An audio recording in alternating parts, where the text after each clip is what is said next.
to the unless you already shared to AAPS or anything like that.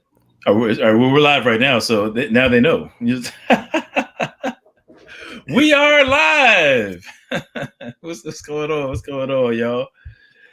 Y'all know what it is, man. It's your hometown hero, the real Adam Coleman. You know what I'm saying? I hit my man Alex Mcelroy with the preemptive, live. You know what I mean? So, I'm hearing. I think if you're playing in the background, I can hear it coming from your end, Alex. Okay. Actually, you know what? I'm hearing it because I've got it live on my laptop. I thought it was coming from you. My bad. My fault. I'm all discombobulated today, man. It's all good. All right, can you hear me? Yep. Cool. That's what's up. We got in the building, man. We got Rox B in the building. All right. We got Mr. Phil Fox. What's happening with you? All right. We got Jose Rivera. I think Jose Rivera, he wins he was first, man. I think he wins the award for the day. You know what I'm saying? Mariana Whaley Martin. No, that's a new name. I don't recall seeing the name in here before. I think we got a new watcher in the building. That's what's up. That's definitely what's up. Got my man Donald Grayson, man. Glad to have y'all in here, man. Y'all know what it is. Tru-ID Apologetics, and for real, man. Hey, we got a special guest in here, Doc. We got the legendary Dr. Alex Mcelroy, man. What's going on with you, brother? What's up, man? How you doing? Hey, doing good, man. Doing good, bro. I got a washing machine. I thought it was done. It just cut on behind me. So let me cut that off right quick. No problem. But in the meantime, man, I'm gonna step away for like 5 seconds. But hey, for anybody, it's been a while since you've been on the channel, so let the people know who you are, about your ministry, and so forth. I'll be right back. All right. Yeah, what's up, people? My name is Alex Mcelroy. I'm an apologist. I am an apologist. I'm based out in Chi-Town. Been at this full time now for several years. Got my master's in apologetics as well. And I just want to bring clarity where I can, bring insight and direction where I can, and especially when it's pertaining to youth. Former youth pastor as well, so I always have a heart for youth and a heart for parents, especially and youth pastors who deal with young people. And there's a lot of stuff out here that can subtly throw us all off, and we just want to make sure that when God gives us the opportunity, we can mitigate that situation. So that's my goal, that's my aim. And I also have a YouTube channel. It's called Relentless Pursuit of Purpose. I have my own conference I do every year called the Proof for the Truth, as well as my organization 501c3 is called Proof for the Truth. So you can check all that out. You can go to prooftforthetruth.org. That's pretty much it. Cool, man. I had an emergency washer situation where my washer I thought it was done and hit that spin cycle. It was like super unprofessional right now. You know what I mean? But y'all know what it is, man. We up in here on a Friday night. Yeah, definitely, Phil Fox. Let them know, man. Hit that smash. He said, smash that like button. You know what I mean? We definitely want to share this. Matter of fact, I'm gonna take a second. I need to share it on my own page. That'd probably be a good idea, right? I'm gonna share it on my own page. So what we got going on here tonight, y'all? Actually, we're doing something a little bit different. I probably need to take a little second to explain what we're talking about and why. Shout out to Titus 2 in the chat. Shout out to who's my brother? I just saw it. Oh, JP Davis. We back. Hey, 2 nights in a row, JP. I feel you, dog. Thanks for coming back in here, man. That's what's up. But yeah, man. So we're talking about that movie Soul that came out. I guess maybe about a month or so ago from Pixar slash Disney. I think it came out Christmas Day, matter of fact.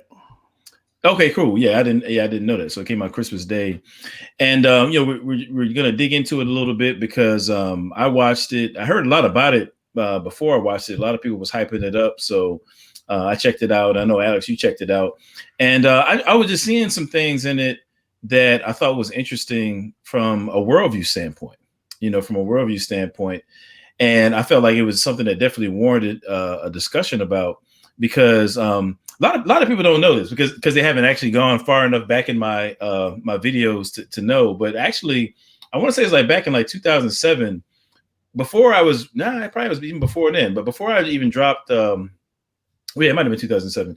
Yeah, before I dropped or started getting into apologetics, I guess kind of like in my pre-apologetics mode, you know what I'm saying? I found myself starting to do stuff like analyzing movies. I think I maybe did one or two. And I want to say the first one I did, it's crazy because the video like blew up at the time. I don't know why I didn't pursue doing this before. But I did a review of that movie, X-Men First Class.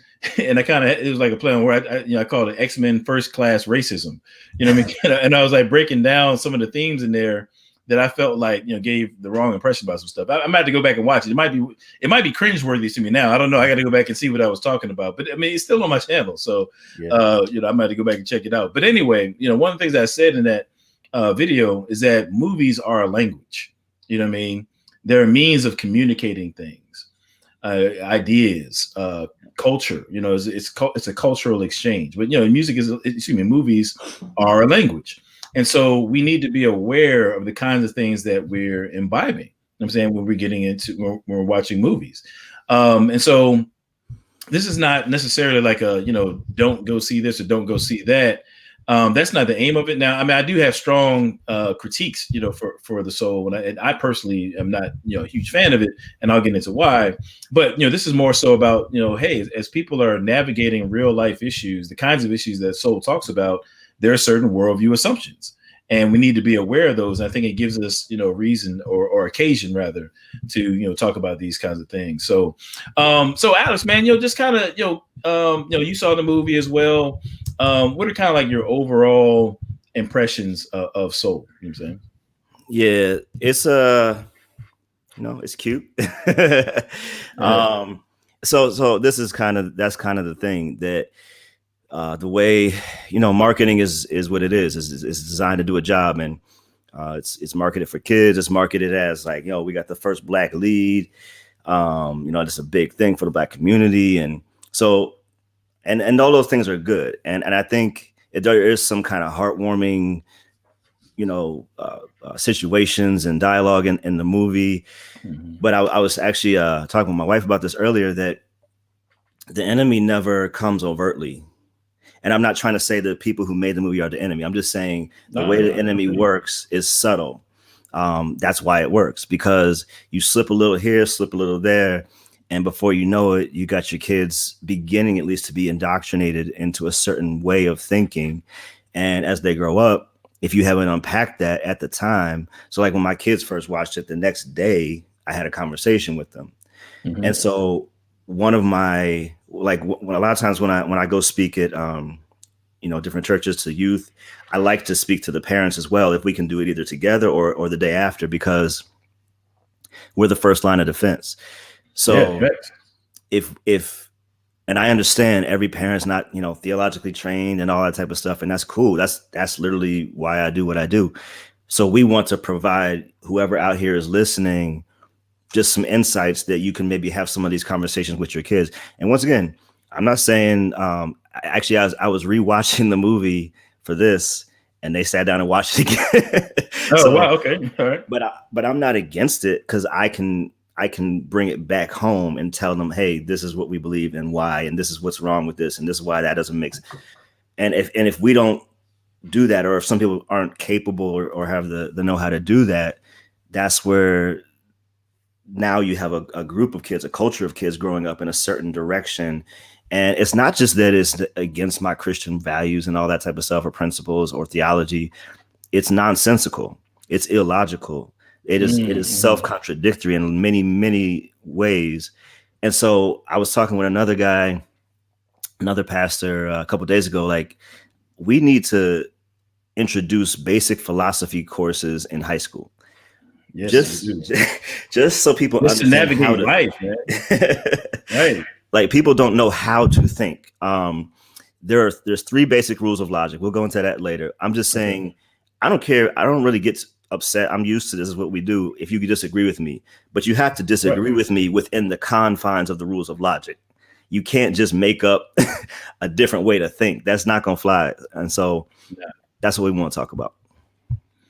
Yeah, man. And I think what you said was, it's a mouthful, really, shout out to Titus too. Actually, this is kind of a side note, but people can disagree. I kind of thought the movie was weird too, You know what I'm saying? Like, I mean, it's not necessarily a critique per se, but it kind of is for me because I felt like there was a and I'm not even trying to be spooky with it, y'all. I'm really not, but I'm just giving like my reaction. But it seemed kind of dark. The movie kind of had like, it wasn't. I didn't really feel like it was funny. It wasn't like really comical like that.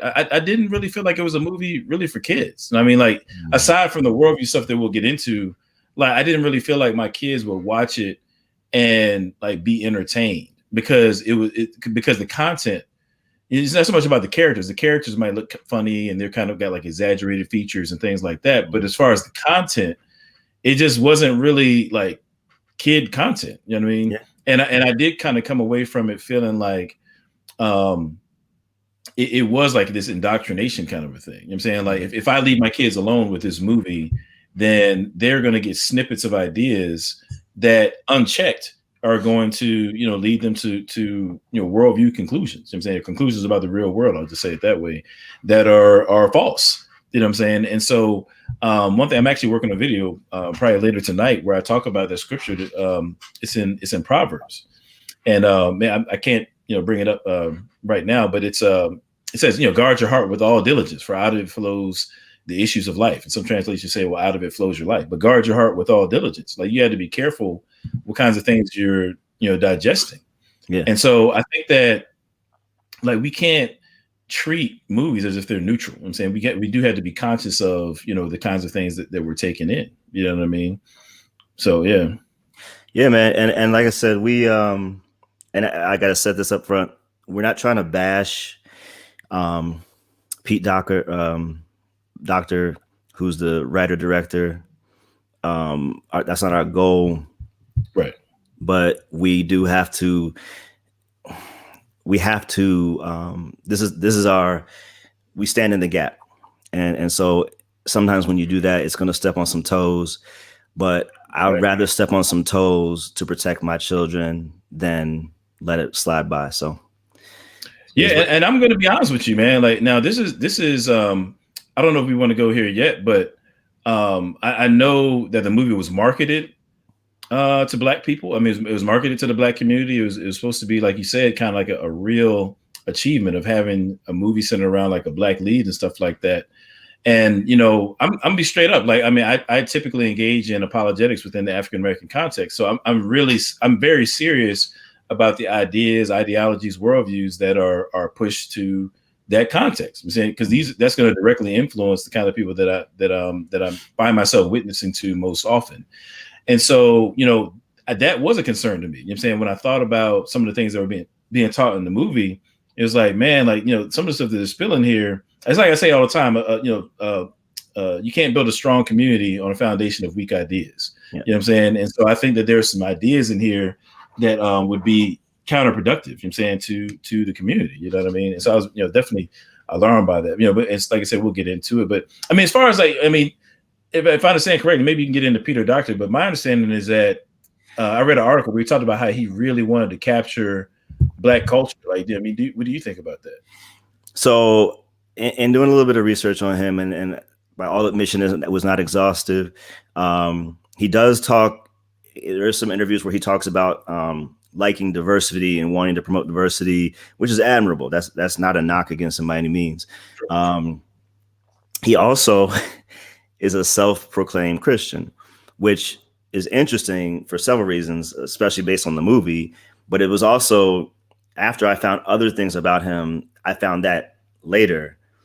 And then I was really confused because I was like, well, what exactly do you mean by that?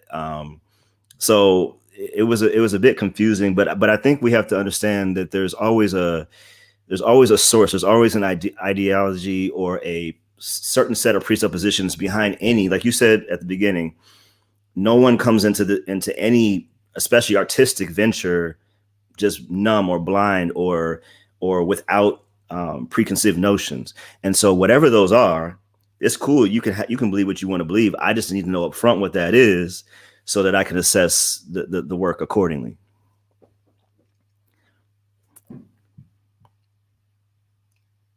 Hold on, I can't hear you. Probably because I muted myself. That, you know what I'm saying? But No, I mean I agree. I mean, and I'll be honest with you, man. And this is maybe as about as harsh as I'm going to get. You know what I mean? I don't know, but to be honest, I didn't really feel like it was a black movie. To be honest with you, you know what I'm saying? Yeah. And this is me giving my opinion. Again, my intent is not to bash anybody or anything like that. But I'm just when I sit back and when I sat back and watched it, I think that it had a black aesthetic, and that you have like a black lead. The movie revolves around jazz. You know what I'm saying, you have characters whose build, physical build, is indicative of like being a black woman or a black man. I mean, things like they captured those kind of things. So like the look of it, was flowed from the African American culture. Maybe even when I think about just like I said with the music, so like the aesthetic was black. But if you really start if you kind of look under the hood, if you will, and think about the worldview and the concepts that the movie is built around, like in other words, if you kind of take the flesh away of it, like that aesthetic, and look at the bones, kind of get into it, I felt like that worldview and the concepts that the movie was actually built around wasn't really reflective of what we find in the African American context. I mean, first of all, I know we'll get into this, but you have a whole movie, that's based around life, death, spirituality, so on and so forth. And right now, I want to say it's like 79% of African Americans claim to be Christian, or like it's just like a really high number. You know what I mean? Yeah. But to have a movie around those kinds of things and to not mention God one time, I'm saying. To not mention, to not really have an element of heaven and hell, and we'll get into that in a second. To not mention God or have a Christian theme, what I'm saying, that right there was very striking to me. You know what I'm saying? Like, and you're taking these other ideas that are not really prominent in our community, and you made that the centerpiece of the movie. As a matter of fact, I don't know if people caught it. Anybody who watched it, I don't know if people caught it. I think this is right. The only time the church is mentioned, the only time church is mentioned is as a negative. Yep. You know what I'm saying? There was a scene. He's talking with his mom. Exactly. He was talking with his mom, and he's talking about his passions and all that kind of stuff. And he's having an argument with her, saying that, she's saying, kind of taking the angle that his pursuit of music and doing gigs is meaningless and just not worthwhile. And he's like, yeah, it is. And he says the only time you seem happiest is when you're in church or when I'm not playing music. You know what I'm saying? So basically, they juxtapose it such that, like, the only time church is mentioned is when she's being a hater. That's the only time church is mentioned. Yep. You know what I mean? And I felt that was very interesting right there, and intentional even. You know what I'm saying? I wonder why it's characterized like that. And I can't reconcile that with somebody claiming that they're being a Christian. I'm not sure what to even make of it. You know what I mean? But I thought that was very telling. You know what I'm saying? I agree. Everything. My mentor always used to say, specifically in reference to the Bible, he said, what the Bible doesn't say is just as important as what it does say. And same is true in speech and in politics and a lot of in movies. What's excluded is often just as important as what is included. And we, like you said, you gotta notice those subtle points of exclusion as well. Cool. So yeah, man. Somebody said something interesting. I think that's probably right. Ideology, Trojan horse. I mean, kind of. I think that's interesting. But yeah. So I know you got some points you wanted to get to, man, and we'll just kind of work our way through, the different points we want to make. And I'm gonna throw some pictures up on the screen here and there. But go for it, man. What's some things you wanted to share? Hey, Charlotte. All right. So let's start off with my guy, Pete Doctor. And I've never done this from this side. Let me see how I do this. Screen.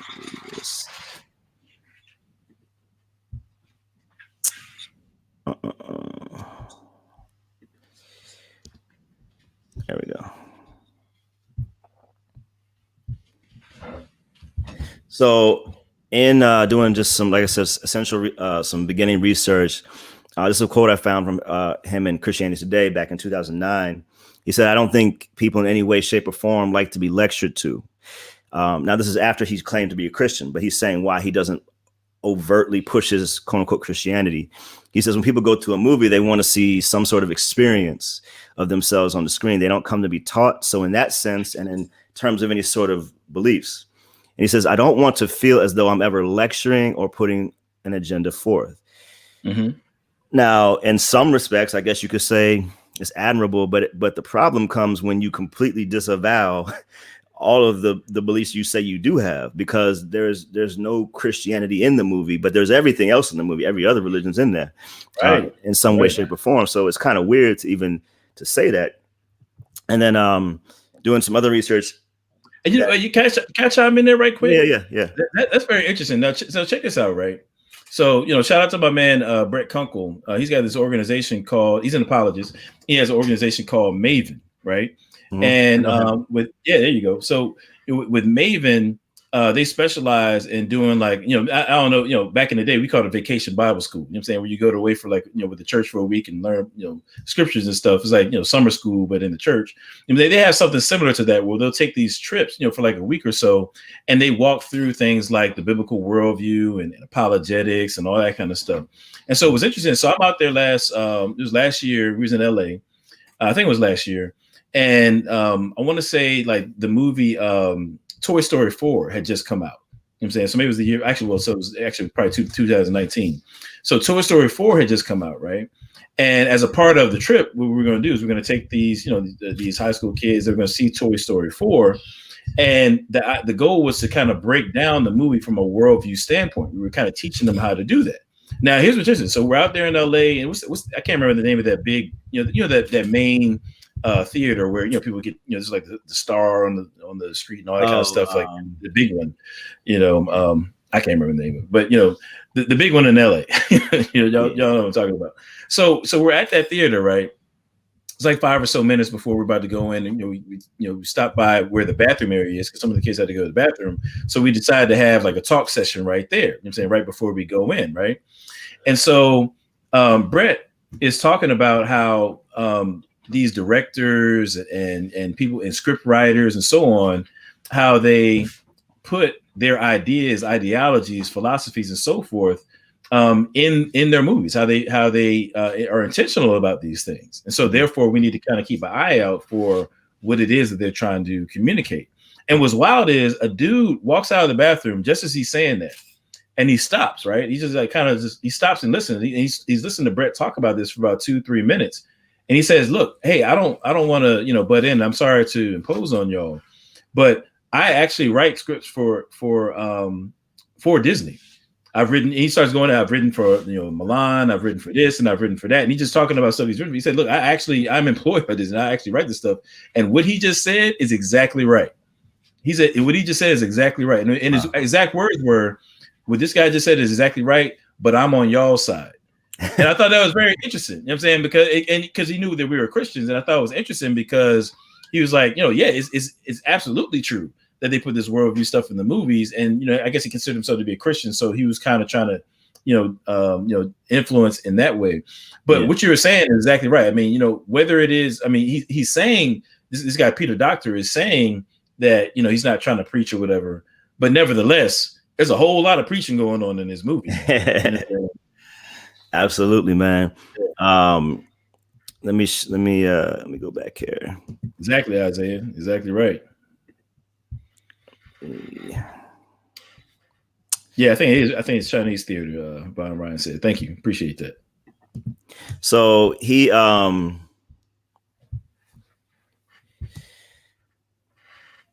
on. Exactly. There we go. So the other thing I found, he said, Doctor had began developing this film back in 2016, working from his contemplations on the origins of human personalities and the concept of determinism. So even right there, we get a little bit of insight on like what he's thinking about and what he's trying to work through, maybe in his own mind, trying to maybe even reconcile that with Christianity or trying to kind of veer into some kind of universalism or something like that.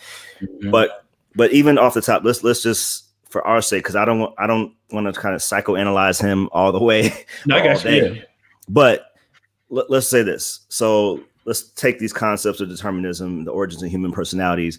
Number one, just so we're all clear, God is not up in heaven handing out personalities. That is nowhere in the scripture.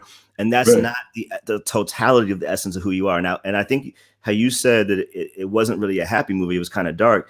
And I think that's kind of, it's weird how it is that way. And I'm going to say something in a second. So one problem, first of all, is that pure naturalism, which is the foundation for functional atheism, if taken to its logical conclusion, is deterministic. What that means is that if all we are is atoms, blind chance, as Richard Dawkins would say, then you're not actually in control of anything. It's pure determinism, what happens and when and why you do what you do. There's a lot of other ramifications for that, which they ignore. A lot of them ignore, because then what do you do with morality? But we're not going to get into that tonight. Okay. What I will say is that in such a paradigm, there is no room for a God or gods of any kind. There's the allusions in this movie to pantheism and polytheism and panentheism are kind of disingenuous at that point, even though the three Jerrys up into heaven and moon wind and all this type of stuff. And that's the other thing, like, why you gotta have so many people up there? Like, God can't handle it. Like, Anyway. Well, I mean, I guess we'll get into pantheism later, but I think that's what that was, though. I agree with you. And so he seems to create this kind of melting pot of various worldviews to form one that he is either comfortable living within, or he thinks most people would be comfortable living within, or appealing to the masses. I don't know if it's him or he wants to just market it that way. But in spite of his professed worldview, we need to understand certain realities. Personalities, number one, are metaphysical realities. They can't be meted out. All right. So that's not it. That's not a transactional way that's formed. And it also has no potential to be realized or actualized in a godless worldview. Right. And just to be clear, once again, there is no reference to God dishing out personalities that, this person's mean because God made them that way. I think he gave somebody, he's like, you're going to be what did he say? He's Well, let me backtrack, because I think I got a picture of it. Okay. But let me see. It's kind of like this scene right here. Matter of fact, let me go to my PowerPoint, because that might be a little bit more clear. I'm hearing like some feedback. So what I'm gonna do is I'm gonna mute my mic when I'm not speaking, and if you can mute yours when you're not speaking, I think it'll take care of it. You know what I mean? So yeah, let me share my screen with the PowerPoint, so the people, because I'm assuming everybody hasn't seen the movie, but what we can do is kind of give people an idea of what we're dealing with here. So there's like this scene. It's kind of like this, where you kind of see those little balls there at the bottom, those little things there. I mean, those are souls, And matter of fact, I think there's a better one. Where is that? Yeah, this one here. Now it's kind of weird, but like if you can see this little this white thing over to the right, I'm assuming they can see that.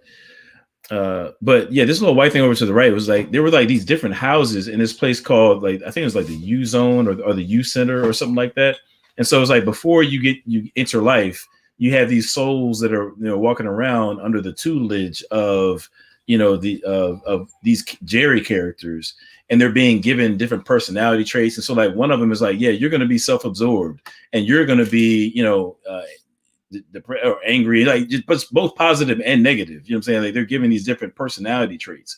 And so the notion in this movie is that you've got all these different aspects of your personality before you enter this world. You know what I'm saying? And so they're kind of going to these little centers here. So this little white thing, they would like go into that little house, and they would come out excited or come out with some sort of experience that formed their personality. And so that's what you got going on, and what they refer to as the great before. That's kind of what this scene is talking about in the movie, the great before. And so I thought that was very interesting, but you're right. I mean, so they've given the personality. It's like you have everything about your personality except for what they refer to as your spark, which would be analogous to like your passion or your, actually I would just say your passion, because I think they try to, not make it so much about your purpose, but your passion. Right. Yeah. And that's a really good point. We'll talk about the purpose. And for those that know, I obviously named my channel Relentless Pursuit of Purpose. And longer than I've been doing apologetics, I've been teaching and speaking on purpose all over the world. so there was some things they got right, but the problem is they got them right with the wrong foundation, which we'll talk about in a second. But going back to this idea of kind of dishing out the personalities. Now, here's another dangerous, and this is why I say I agree with you on the kind of the dark undertone, because this is the part that gets missed. This is contrary to the proven nature of persons to change. So personalities are not static realities. And so to assume that people cannot grow based upon his or her experiences is not liberating. That's actually stifling. And the reality that they didn't play it out with every person that they gave a personality to. But if we think about it for a second, if you're given the I'm going to be annoying, or I'm going to be mad, or I'm going to be angry, or like whatever it is, if that's just you and it's a static reality, an objective reality about the nature of you, that's not affirming. That's not a joyous thought to think about. And it also causes other problems, because then people cannot really be held responsible for their actions because it was determined before they became who they were. Right. Then we go back to determinism. So that's a great point. I hadn't really thought about it. That's a great point, man. And it was interesting theologically, again, I think that it undermines this Christian notion of sanctification, because in Christ, whatever like negative traits you have in principle can be overcome in Christ. Right. I'm saying, like, you may be a person who's depressed a lot or self-absorbed, but the working of the Holy Spirit can empower you to overcome character flaws, right? Whereas in this movie, it's almost like personality is a given by the time you get here. It's like immutable. You know what I'm saying? Like, you got it, and that's just who you are. It's not just something that you have, but it's who you are and what you bring to the table as you enter into this world. So already you're in like a defeatist position with respect to sin and with respect to negative character traits, because it's not just something that you've acquired, something that you have. It's something that you are and cannot be otherwise. I'm saying, yeah, absolutely, yeah, and that was something. The first time I was just watching, just trying to get a baseline of what was happening and make sure I saw what my kids were seeing, but as I took time and kind of rewatched it, that stood out to me. But I'm like, well, I know they're not the main characters, so we don't tend to think about it. But I'm watching Jerry, hand out these horrible characteristics. I'm like, now what? And that person or that character or that eventual person has no say in the matter, and it's extremely deterministic. And so I think, like you said, the indwelling presence of the Holy Spirit is where we find and where we have hope. Like, without that, there is no hope. Without him, I should say, there is no hope. If anything, I think at most what they could say would be that, you enter into this life, and through your experiences and through maybe a change of mind or something like that, you can maybe alter your personality or those negative aspects. Mm-hmm. But I think now is not taking into account a very real reality that by special revelation we can see in Scripture, and I think is actually borne out in human history. It's the reality of sin and the depravity of man. You know what I'm saying? Like, when we're talking, like, if you're self-absorbed, if you're a narcissist, if you are, if you're prone to insecurities, I mean, all these things flow from the sinful nature, right? And they just can't be overcome by positive thinking and just, maybe having some experience that changes your mind. Like, no, there's a very real, there's an ontology to, sin and those character flaws and things of that nature that cannot be conquered, if you will, or overcome, without the reality of God's work of grace and the Holy Spirit. You know what I'm saying? And so if you're struggling and striving against yourself, just trying to, by your own strength, step into, the kind of character and goodness that I think people recognize to understand to be good, you can't do that under your own strength. I'm saying, without the work of the Holy Spirit, without the work of grace, we are all, slaves to sin. I'm saying, including those negative character traits, like IBE, being self-absorbed, things that they mentioned in the movie. Yeah, couldn't agree more, man. And I'm gonna say a couple quick things about purpose, because it was at the beginning, but then I want to jump back to the crux of some of the scientific and theological flaws that were in there and some of the things they said and did. So I think it's around like 2 or 3 minute mark. Is very early on. And so, like I said, I talk a lot and speak a lot about purpose, and I know purpose is a buzzword, but there's a legitimate way to understand it. And I feel like I have been able to access that. And, I gave it a TED talk even on this last year. And been able to even do this in corporate as well. But here's the thing we got to remember: purpose should breed passion. But a purpose-led lifestyle, I believe, will prevent passionless living. So when Joe Gardner's reflecting on his one time that his dad took him and that ignited something, or that's what he felt like, I knew I was born to play. That being said, you may not always feel passionate in your pursuit of purpose. See, purpose has to supersede passion. Purpose has to be so secure that even on your off days, something's still driving you. And this is why a lot of people may feel stagnant in a job, because your job is not your purpose. And actually, I think that's one of the things the movie got right by accident. Your purpose may not be your quote unquote job. Your purpose is also from God. And because it's from him, and that ontological reality, as you talk about, that is what solidifies it in you. And it's not your spark. It's the thing. So there's a general purpose and there's a unique or specific purpose. The general is to know Christ and make him known. If put it real simply, that is the purpose for every person. That is the purpose of every person created in the image of God and the Imago Dei. That being said, he gives us different proclivities or different aspects or traits or abilities to be able to carry out that purpose in a unique and specific way that further shows off his glory in a different way. And so art can be one of those things and often is one of those things, but not in this case. But here's what's interesting though, right?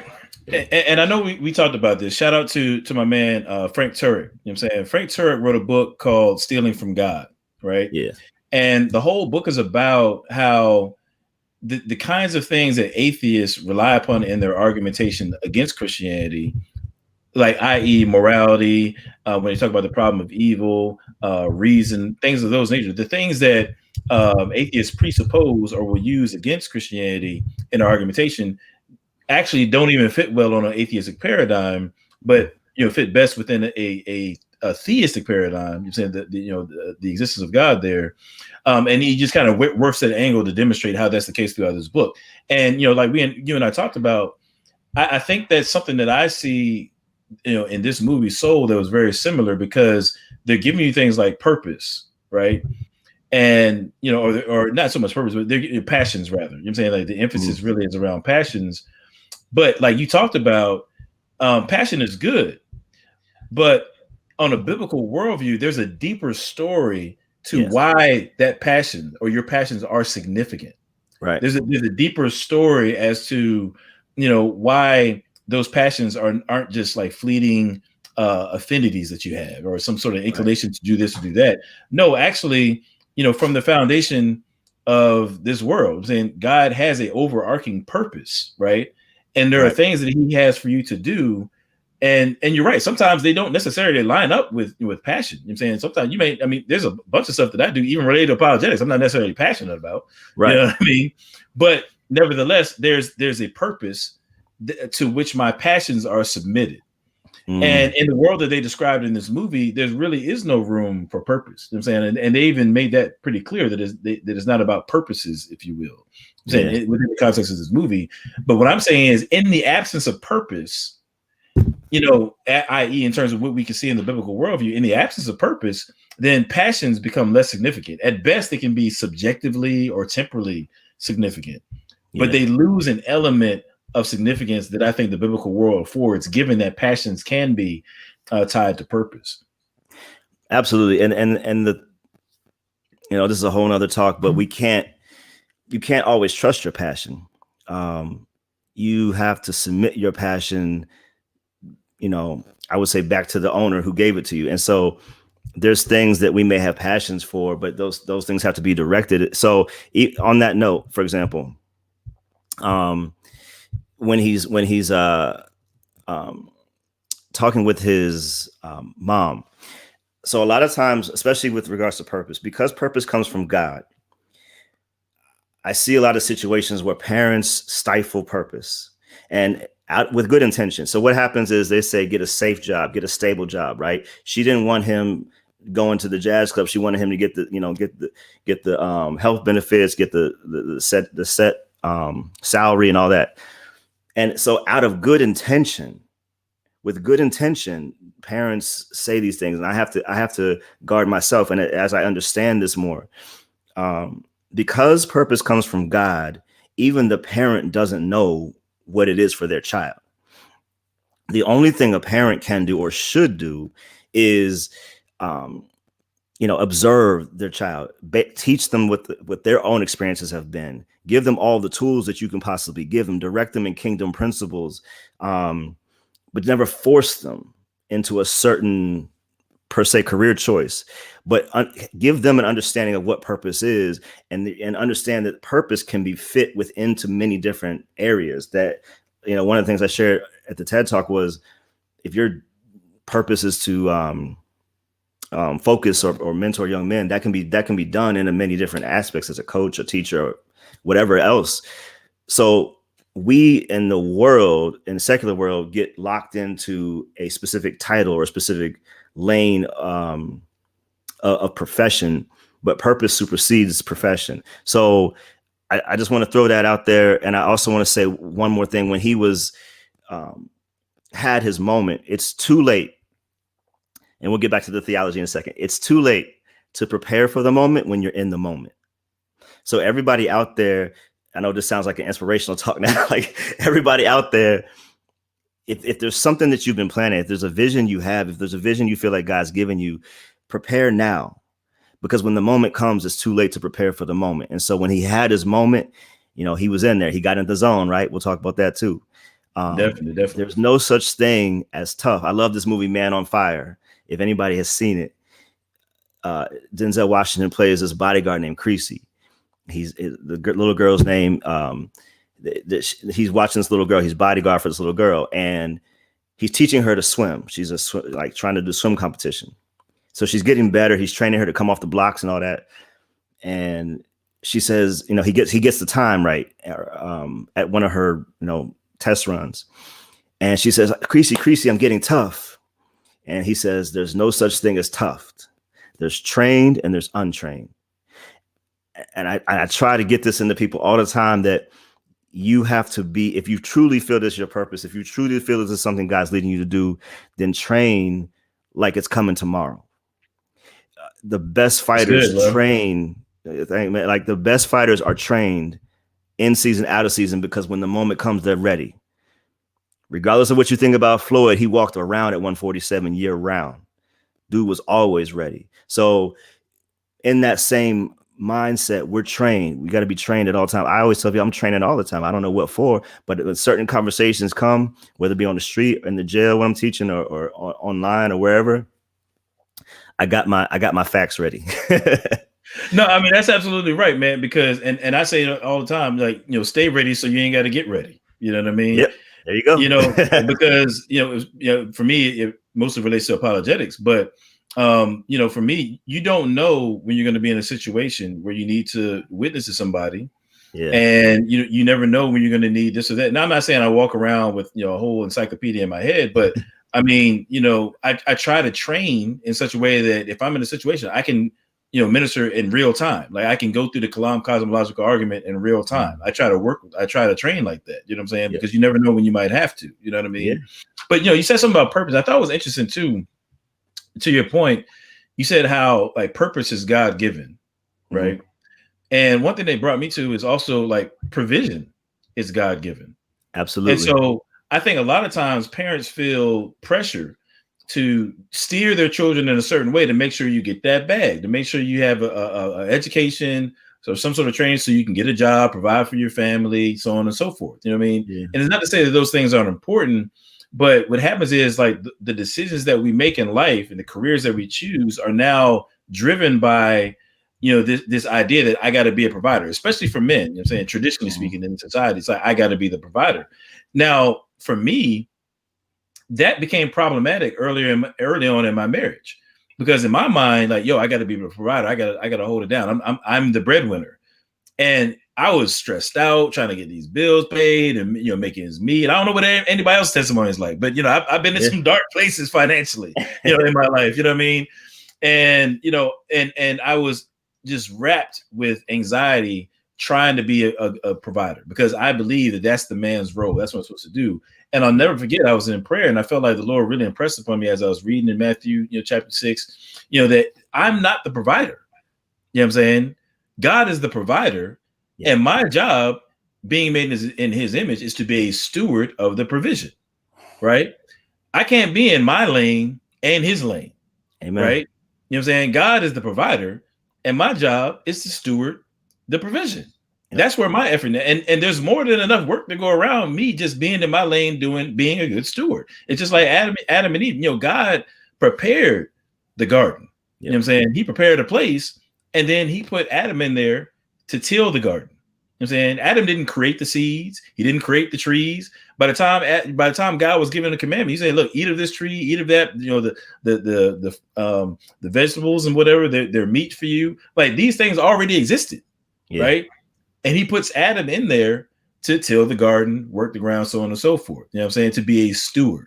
And I think particularly as men, so much of our thinking, so much of our life choices are geared around trying to make sure we're going to be that provider. And we're like basically, stepping into God's space rather than staying in our lane and being the steward. But now, with that being said, in this movie, you take God out of the picture, and I'm saying, as you see in the movie Soul, then what we're left with is it's all on you. You know, so actually it makes a lot of sense for the mom to be trying to make sure that you do what you need to do to provide for yourself, because there is nobody to look to. It's either right. You if you don't do it, it ain't gonna get done. You know what I'm saying? So I think that's very interesting there, man. And so now, as you say that, every other religion is that way. Every other religion is workspace. And that's one of many differences that, every other religion says do this, Christianity says done. That there is not even a promise of Allah going to provide or Vishnu or whoever. That's not a part of their theology per se. And let alone have a relationship with God to where you can actually even hear from him or request or believe that he's going to answer you as a good father, as the word says. So like none of that is even a part of or components of their theology. You're better off. Yeah. So I agree on all that. And I could go all day on purpose, but I want to make sure we really, and I want to give kudos to the movie in that way. They do bring up some important points about purpose. I don't think they get them all right, but I do think it makes some of us think about, okay, like, what if my quote unquote passion or my job or whatever is not my specific purpose or what I should be devoting my life to? That is a thought we all need to work through. And I know I keep referencing it because it's easier for you to go watch it than for me to do all the things, but there's 3 questions I give in the TED Talk. I'll see if I can add it in here, but that you should ask. And they're counterintuitive questions. And that's specifically part of the process, that we sometimes think that whatever I love, whatever excites me, whatever brings me joy every single day is what I should do. And that's my purpose. And it's usually the opposite. Not that you never have joy, but it's how you get there is a different road than what we are typically taught of how we get there. So just some food for thought. Let's get back. And like you said, you could be passionate about a lot of things, good and bad. Hitler was very passionate about exterminating the Jews. He was passionate about that. You know what I'm saying? When he woke up in the morning, that's what he was trying to do. Some people are passionate about getting money to the extent that they will, just disregard the well-being of others. You know what I'm saying? Or power. You can be passionate about having power. You know what I'm saying? The Bible talks about how the heart of man is deceitful. Yep. You know what I'm saying? Who can know it? Right. So you can't just be led by your passions or whatever. There has to be something to anchor those passions. Right. And then I know we'll get into that. Go ahead. Absolutely. So I don't know. I think I have it here listed as like a 13 something mark. All right. So he enters the great beyond. No, I'm sorry, the great before. And he was supposed to go to the great beyond. He kind of messes with the once again, like, how did God make that mistake? I don't, it puts the movie puts a lot of onus on the person or on the individual to be able to do a lot more than any person or soul can really do or take credit for. But it's another story. You know, as a matter of fact, I'm gonna go there right quick. I don't know if All you're right. gonna talk about the great beyond later. You know what I'm saying? But you mentioned it, and I just want to kind of show some on my screen because I really feel like what you just said helps to understand where they're going as a movie. Just give me 1 second. I want to bring it up real quick. I got to sift through these slides here. So give me 1 second. All right. So here's this picture. You know, in the beginning of the movie, you know, he has this big break, and then I know you're going to get into it, so I don't want to spoil everything, but you know, he basically is just about dead. You know, not quite, but just about. And he's on this conveyor belt headed to this, you know, thing over here and to your right, or maybe it's to your left, I don't know, but it's to the great beyond, you know. And the great beyond is kind of like a big light. I mean, like a bug zapper. It's kind of like, you know, he's like floating to it, you know what I mean? It's like, bzz, you know, you just kind of, you know, disappear.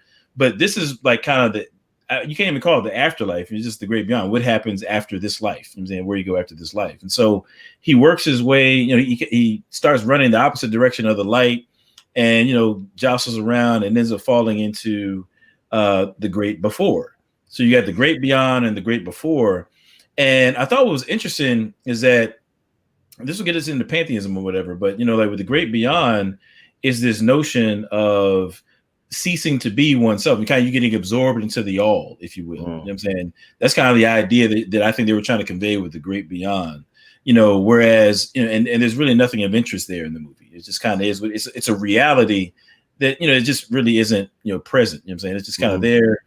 And then, you know, the rest of the movie kind of revolves around the great before and the here and now. And I thought that was kind of interesting in the sense that they kind of take eternity out of the focus. I'm saying, like, the movie doesn't really have a focus on eternity. You know what I'm saying? Like, that's not something that's really of interest in this movie or the characters in it. Really, it's all about in between the great beyond and the great before, you have this life. And that's the focus of the movies, like what you're doing here and now in this life. And I think that before is kind of like purgatory, right? Yeah, it's kind of like purgatory. Yeah, I think you picked up on that as well. And actually, I was going to quote, you know, something later. Maybe it'll come up in a second. But yeah, it's kind of like this purgatory state where I guess they kind of. Matter of fact, I'll just go ahead and say it. I don't know if you caught it, but there's a character. You remember? I want to say. Let me see if I have it in my notes in terms of where the minute mark is. Give me a second. There's a character when they're walking through the bus station, and he's singing a song, you know, and I played that song. I played it back. I wonder if it was Music Soul Child. I told my wife, I think it's Music Soul Child. She was like, nah, but I think it is. But anyway, there's this guy. He's like I guess, I don't know if he's homeless or whatever. He's kind of like, imagine New York City and you're sitting in a bus, a train terminal rather. You know what I'm saying? And he's sitting there playing the guitar, taking donations. And I thought one thing I thought was interesting is that in the song that he's singing, some of it is kind of, you know, unintelligible. You can't really say what he's saying, hear what he's saying. But the lyrics of the part that stuck out to me, he said, "Love is the foundation. If the purpose be to recycle life, I promise I'll bring us to one." I thought that was very interesting. He said, "Love is the foundation. If the purpose be to recycle life, I promise I'll bring us to one." And that was a very interesting kind of pantheistic karma, you know, what's the word, reincarnation type of a vibe to that. You know what I'm saying? If the purpose be to recycle life. And I feel like that kind of gets to what you're saying. So it's like you got the great beyond, you know what I mean? It's kind of like maybe like a purgatory type of thing where you kind of get absorbed into the universe or to the all. And then you find yourself at the great before, you know what I'm saying? Where you're before you go into this life and so on and so forth. And what struck me about that is, again, you kind of take, you know, eternality out of the picture because everything now is condensed down to everything that of importance anyway is condensed down to this life, which is starkly in contrast to the biblical perspective, because this life is really a footnote to, you know, the eternal life. You know what I'm saying? Like in this movie here, in the soul, there's no eternal consequences. There's no hell mentioned. You know what I'm saying? That's irrelevant. As a matter of fact, you know, the word hell, you know, is mentioned when, you know, the main character is in the great beyond. He's kind of asking questions to the Jerry character. And he says something about hell, like, am I in hell? And they just kind of laugh it off and they kind of make a joke about it. So in this movie, it's not about any eternal consequences. It's all about right here and right now. And, you know, at best, I guess you kind of get absorbed into the all and you come back anyway. I mean, but that takes all these eternal implications out of the picture, which is starkly in contrast, you know, to the worldview. And somebody even noted up here, isn't that kind of the goal of Hinduism? And it is. It's the kind of the idea of reincarnation. You know, now Hinduism, that's a whole nother one. But one thing, especially with karma, I was doing this talk for another church earlier or last year, I guess. And especially with Buddhism, we'll say, because in Buddhism, there is no concept of God. There is no God. And here's a real interesting problem with karma and with reincarnation. Who's keeping the tally marks? Like, who's keeping record of the good and the bad? And you say, oh, the universe. Well, you can't say the universe. And I'm gonna work through some of the logical contradictions right now, and that's kind of the next part I want to do. But the idea of the all is problematic, not just because it goes against our theology, but because it's a logical contradiction, because it doesn't answer primary questions as far as who is the uncaused first cause. You have to have a primary causation in order to have subsequent causes or contingent causes. So we could talk about the contingency argument with that. But let me set it up like this, because the character Jerry, or one of the Jerrys, they're all named Jerry, he makes this statement, and I want to really unpack it because it sounds just real floofy and weird and kind of scientific, but not really scientific. But they did a lot of that in this movie, though. Oh yeah, they did a lot. There's a lot. If you watch the movie, the most telling statements are the ones that are made like off the cuff. I'm saying they're just kind of throwing in there, and then the conversation keeps going. But go ahead. Yeah. Another one on your point. At one point, he's asking about it. You know, he's saying the spark is the purpose, and Jerry makes a joke about him, kind of laughing at him sarcastically, like, "Oh, you silly humans are always looking for a purpose and meaning to life." Right. And so right there, it's even like, well, okay, so then there is no purpose, there is no meaning in their particular worldview or system. All right, so here, let me share this again.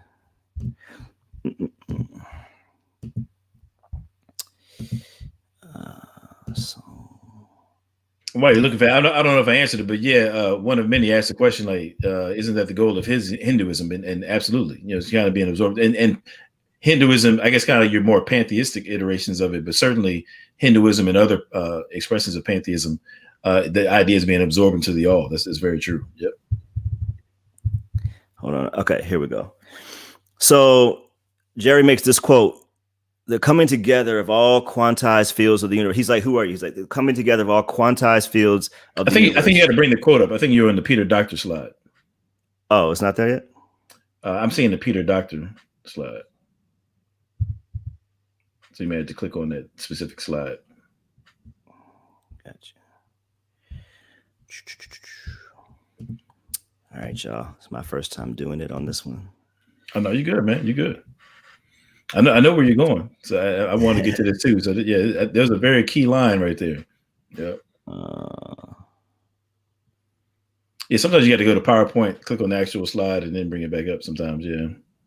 Okay. I think it's still on Peter Doc. Oh no, there you go. There you go.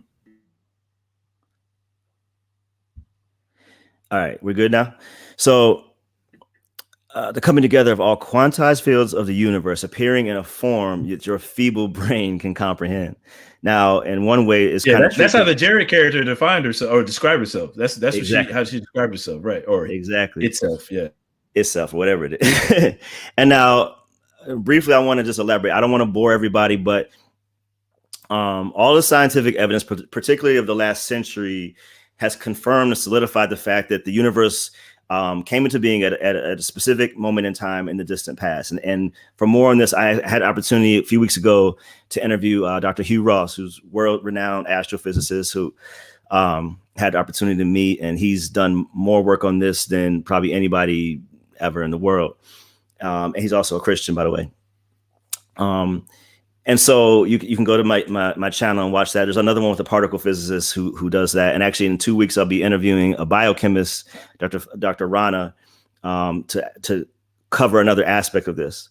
Oh, Fazal Rana? Yeah, Fazal Rana. Okay. And so all the evidence discovered, mostly by, ironically, atheistic scientists, has gone to prove that the universe was not in an eternal steady state. So even Einstein was unhappy with his own conclusion because he knew what it meant. He knew that if the universe is eternal, we don't have to look for a cause because it's eternal.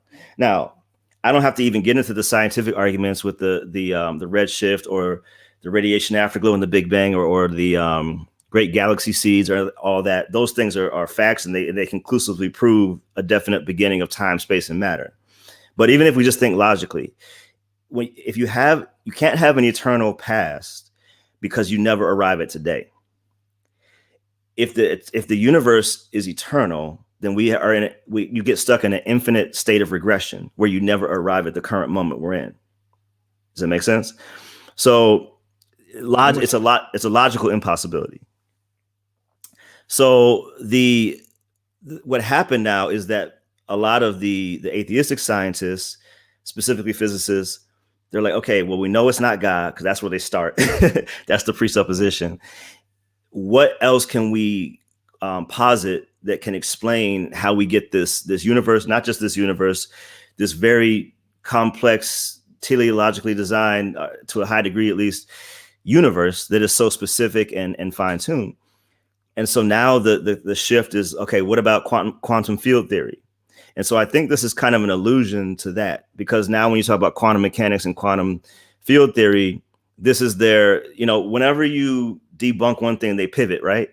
And this is in all the stuff we do, right? When you out there, Adam, you talking with the brews, and they, you debunk one thing, they pivot to something else, right? Yeah, inevitable, right. So, as is the case, they pivot, and this is what they've now pivoted to. So one notable physicist, Paul Davies, who's an atheistic physicist, he's done a great work on this and trying to prove that because quantum particles can pop into existence from nothingness, seemingly through quantum tunneling. And if these things don't make sense, it's okay, because you'll understand the reason behind it in a second. But they think that can then prove how the universe popped into existence from nothing. Now, it's even if that were true, which is not, it still couldn't explain the fine tuning. It still couldn't explain the specified complexity of us, of humans, of life. It still couldn't explain the origin of life. So there's a lot of things up in the air. It's not like that settles everything. But John Oakes, in kind of responding to what Paul Davies has posited, because Paul Davies wanted to make it at least deal with the portion of time. So he was trying to say, okay, I can at least explain how time began.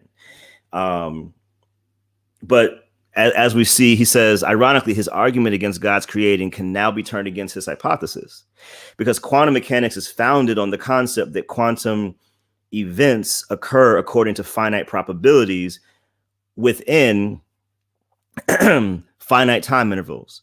So the larger the time interval, the greater the probability that a quantum event will occur. But outside of time, however, there is no quantum event possible. So therefore, the origin of time, coincident with that of space-time and matter, eliminates quantum tunneling as a creator. So what this basically means is that this commits the fallacy of begging the question, or of circular reasoning, because you're saying that X created Y, but Y is necessary in order for X to exist, right? That's okay, bro. All right, all right. So it's quantum physics. Yeah, exactly. Yeah. I'm sorry. I'm let you finish. Go ahead. No, so that is the, and so let me give credit, because Paul Davies has also said this. He has acknowledged that the laws of physics seem themselves to be the product of an exceedingly ingenious design. He even also said that if new organizational levels just pop into existence for no reason, why do we see such an orderly progression in the universe from featureless origin to rich diversity? Once again, no one outside of a theological framework can explain how you go from very, very simple to very complex, because I think there's the assumption that organisms have a desire to get better or get bigger or whatever. But Michael Behe, they think themselves into evolving or something like that, right? Yeah. And so Michael Behe has done a work, and this is off the top of my head because I wasn't going to go here, but there's a book he wrote. It's called Darwin Devolves, because as opposed to evolve. The point, very simply, of one part of it is this: if you want to get more, if you want to have a better potential to survive for a longer period of time, you don't make yourself more complex. You get rid of things, because then your viability extends. In other words, if you're driving a car and you're getting low on gas, not that you would do this, but it would make sense to throw the doors off, to make the car lighter, to get rid of the spare tire, to get rid of whatever would not be ultimately necessary to get to your destination. I feel like I need to issue a "Don't try this at home" warning. I don't want anybody to go out, be driving on the road, ripping the car doors off. Yeah, don't try that at home. But if we think about this logically, that is the way organisms survive or would survive in that paradigm. So, last thing, Paul Davies has also said that we have powerful evidence that there is something going on behind it all. And this is common. You hear, at least I hear a lot of, like you talk about that book from Frank Turek, Stealing from God. I always tell people at some point, they're going to make a self-contradicting or self-refuting statement. You just got to catch it when it happens, because we talk about morality. Well, how are you grounding morality?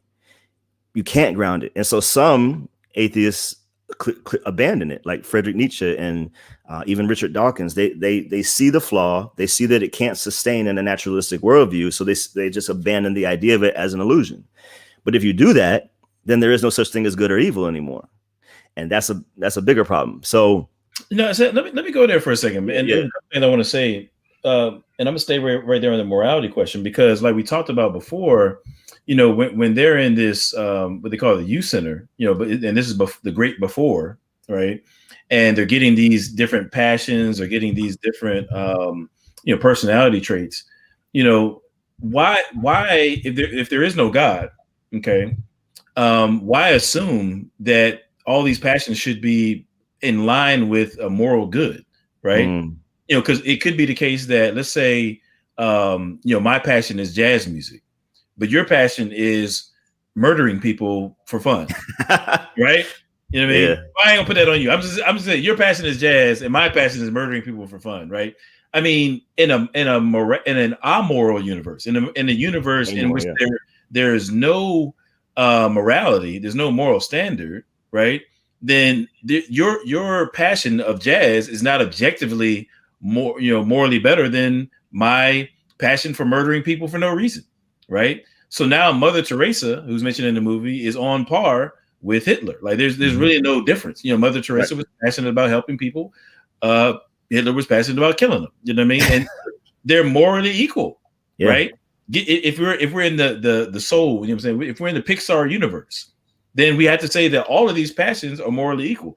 In addition, they're the character flaws. There's no moral dimension to them. Now, maybe there might be a function. Like maybe if you're depressed all the time, you may not function as well. But there's no moral dynamic to character. If you're a jerk to other people, I'm saying there's nothing wrong with that, morally speaking. It just may impede you in terms of how you function in social settings. But there's nothing wrong with being a jerk. Especially if Jerry made you one. If Jerry made you one, right. Exactly. And really, Jerry, I mean, if you look at in the movie, this Jerry character, let me bring up the Jerry character, because we mentioned it a couple times. Let me bring that up. That's good. These are the Jerry characters here. I might have a more clear. Let me see. It's kind of a little bit more clear. So both of these characters are the Jerrys. Now, if you notice in the movie, they're kind of pictured as like two-sided, one male and one female. They kind of like these androgynous characters, you know what I'm saying? And I thought that was very interesting, because I think they're trying to imply maybe some sort of transcendent, genderless, ultimate reality. But in lieu of God in this movie, you have these Jerry characters, you know what I'm saying? And like you said, the Jerry character, kind of when answering the question like who is she or who is it, it describes itself as being. Let me go back to it. I think I had it in my notes as well.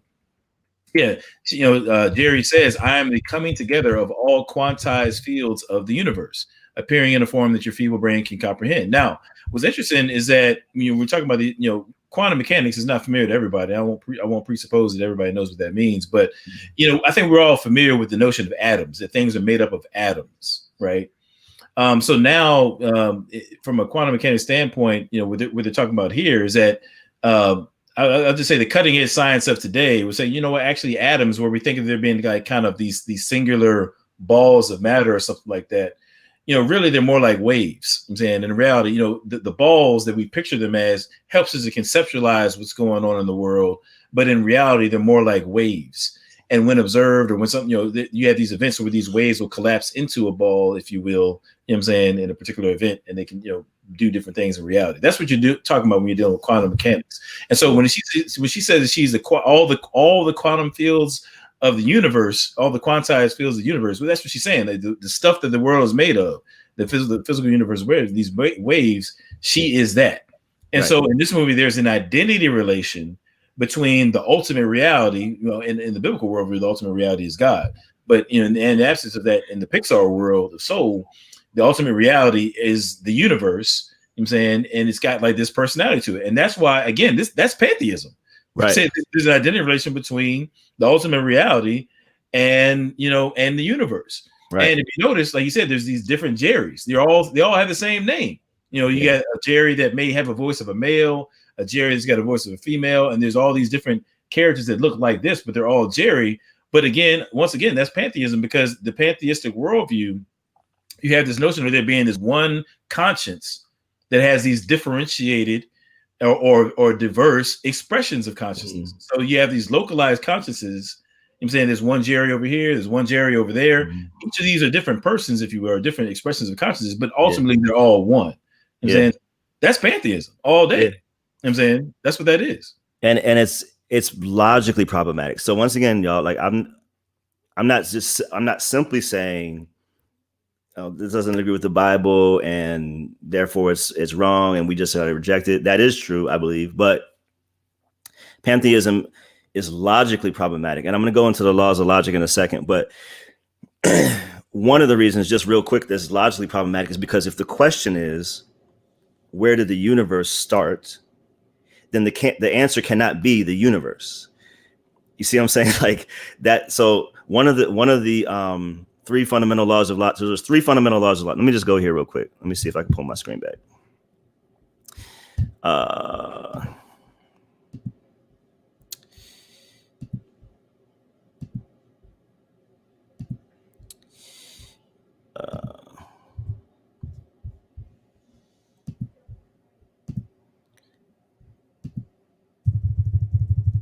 Okay.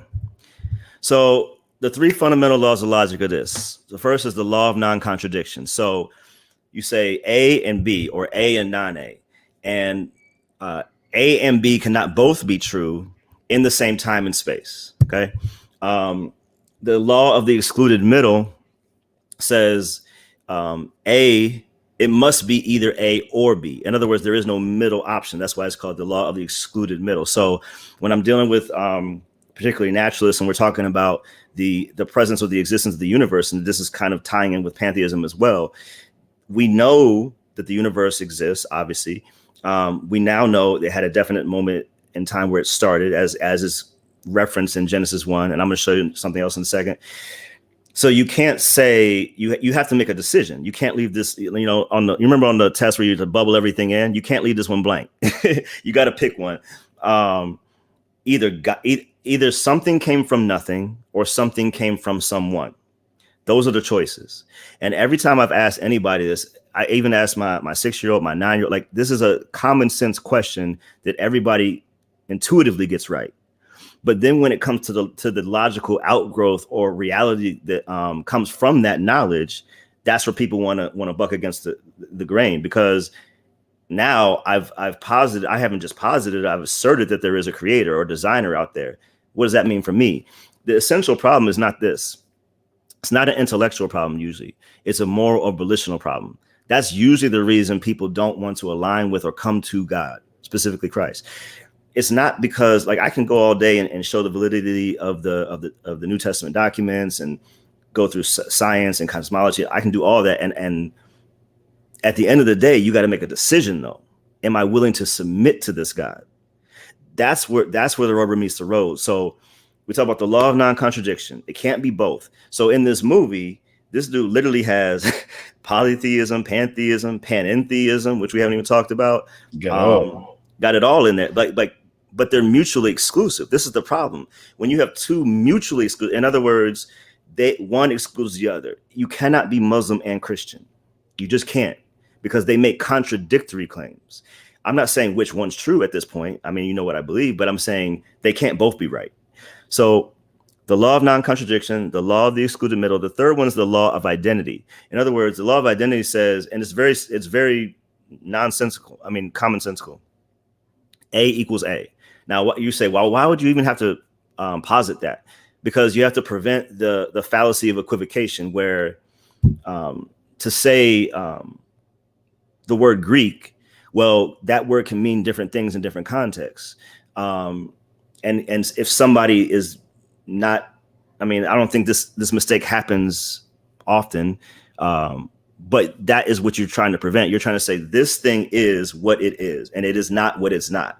I know that sounds crazy. I'm kind of a philosophy head. So, well, no, I mean, if you don't mind, I think I can actually draw from that and kill two birds with one stone, because somebody asked a question in the chat, and I think we can actually use the law of identity here to answer that question. And I'm not picking up. I mean, this is a question that was asked. They asked, well, how is that different from how we view the Trinity? You know, at the time when she asked this question, I was describing the multiple different Jerrys. And I was saying how there are these different consciousnesses that are ultimately one consciousness, you know. And so she asked the question, how is that different from how we view the Trinity? Now, I want to go back to what you said about the law of identity, because with the law of identity, it's like, you know, something is what it is, right? So, and something, let me give an example. I'm saying if it's cool. If I say to you, hey, man, you know, my wife, Candace, she's about 5'7", 5'8", you know, saying, you know, long black hair, she's got, you know, brown eyes and so forth, right? If I'm describing my wife to you, right? And then, you know, Saturday comes around and you see me hugged up at the movies with a 6'5", you know, blonde haired chick or something like that, you know, you can conclude that whoever it is that I'm with the movies with, that ain't my wife. And you probably would step to me, but like, hey, brother, we need to talk about some sanctification stuff here. Like, there's a problem here.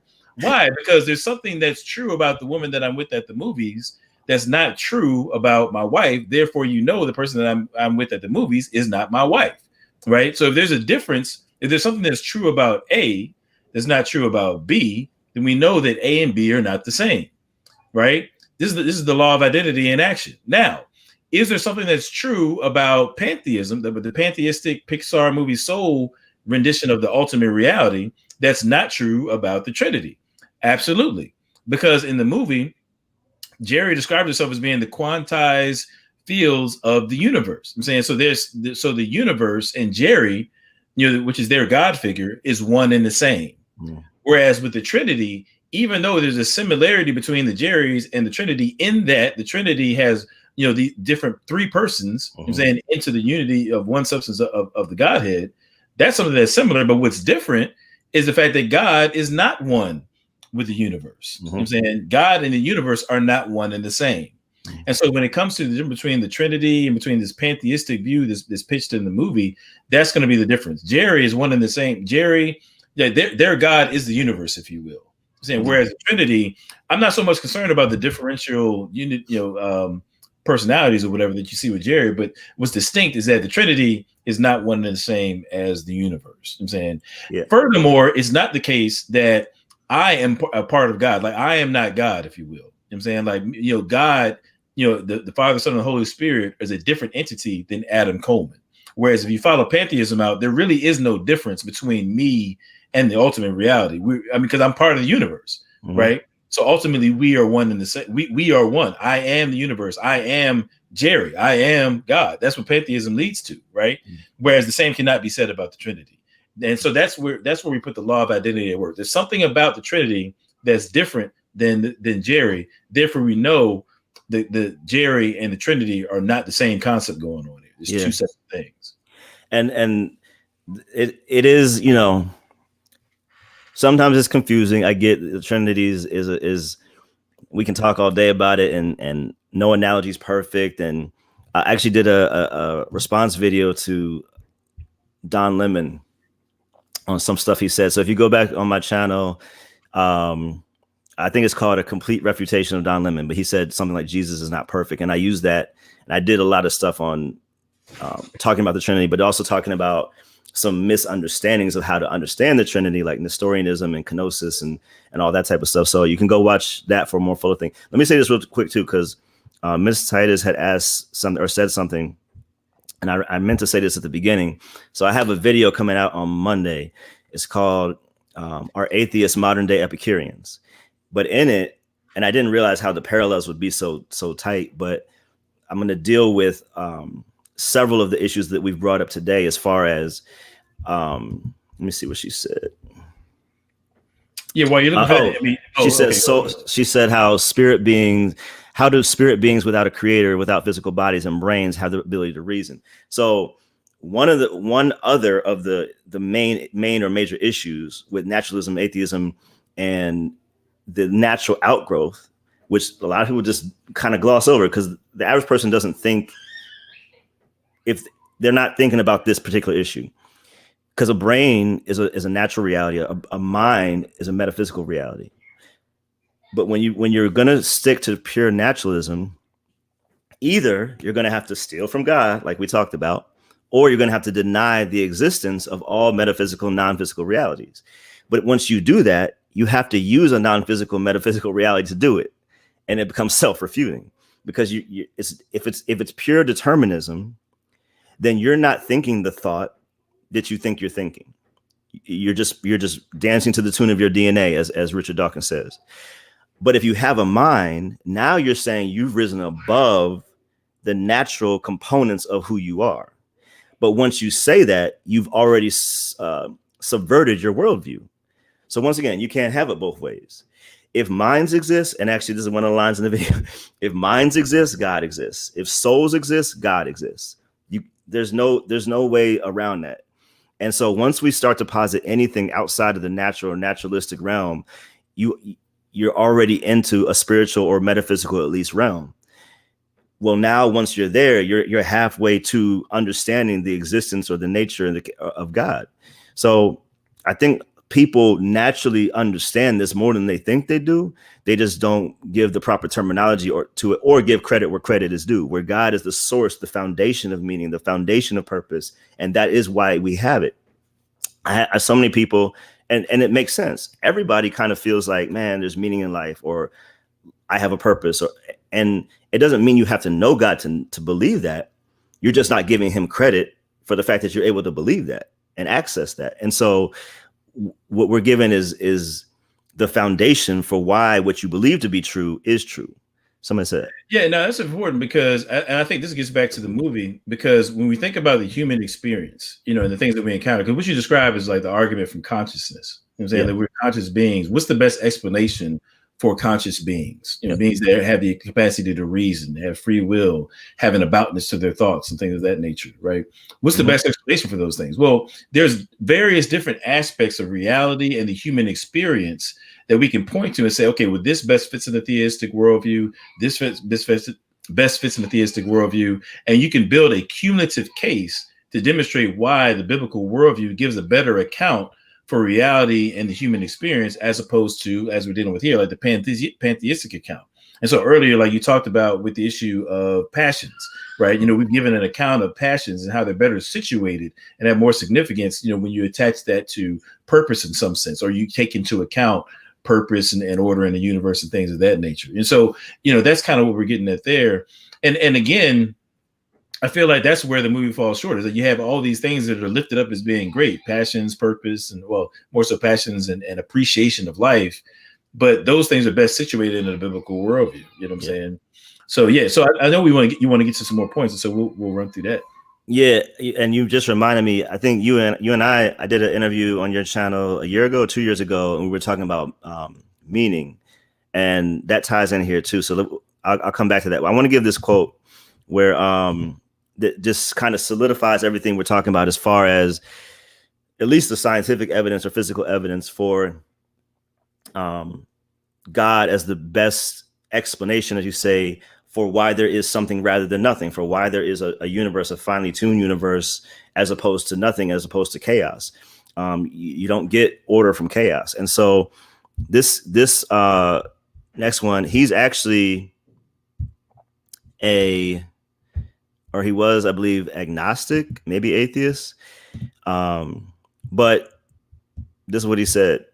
Hold on, let me go back.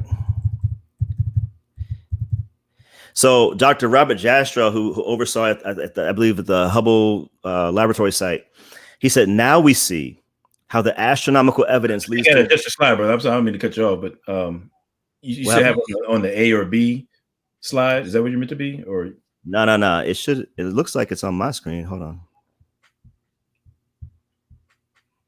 Yeah, I'm seeing the A or B slide. I don't know. There must be a delay. Hold on.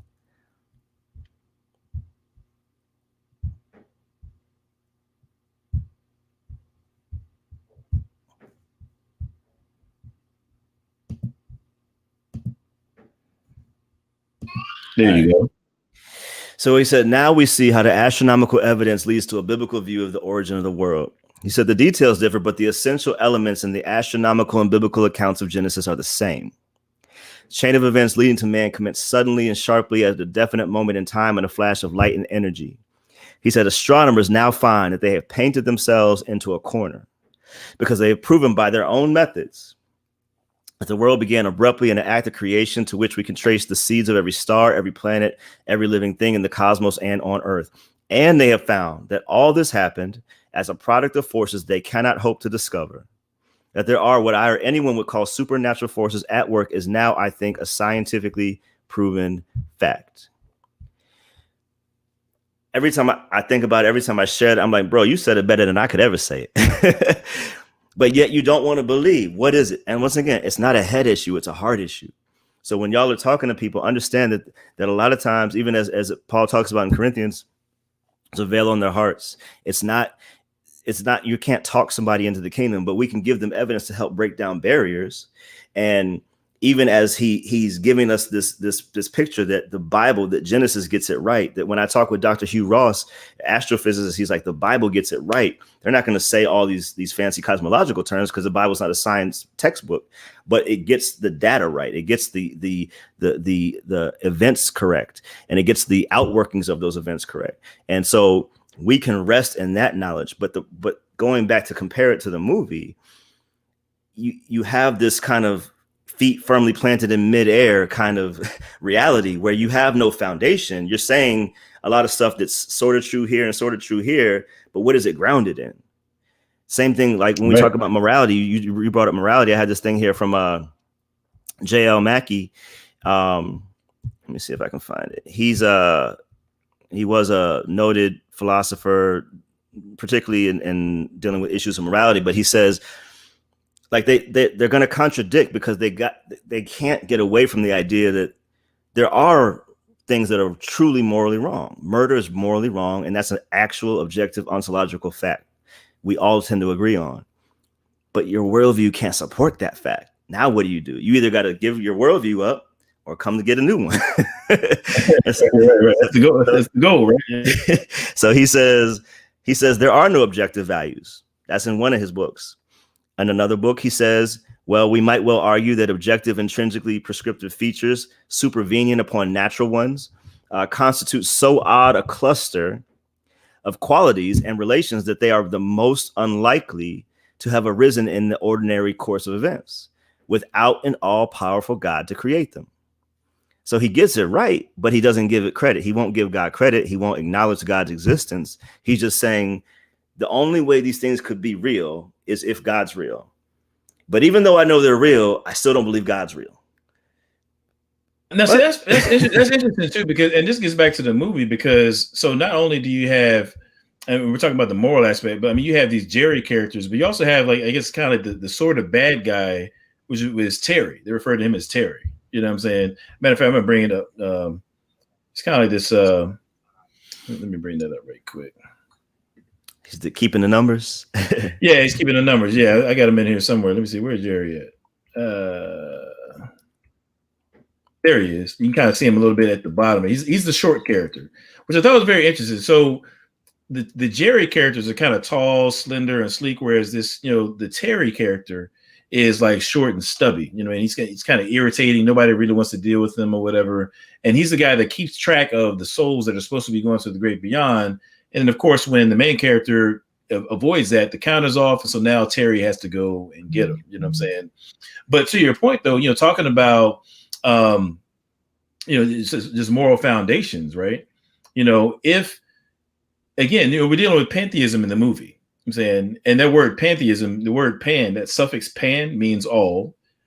Theist, then you got the theism part is God. Like everything is God. That's what pantheism is, right? That's the basis of pantheism. Okay. Now here's the thing. So if everything is God, then Terry here is just as much part of the ultimate reality God as everything else. You know what I'm saying? So there really is no bad guy per se. It's just a different aspect of reality. Now here's where it goes back to morality, right? If everything is God, then that means that all evildoers in the universe is God. You know what I'm saying? Evil itself, you know what I'm saying, is either exists within the ultimate reality in some sense or another, or is committed by, the ultimate reality, because everything is God and evil is being committed all around us. You know what I'm saying? So now evil is either a part of God or on the pantheistic model, or evil is at very least being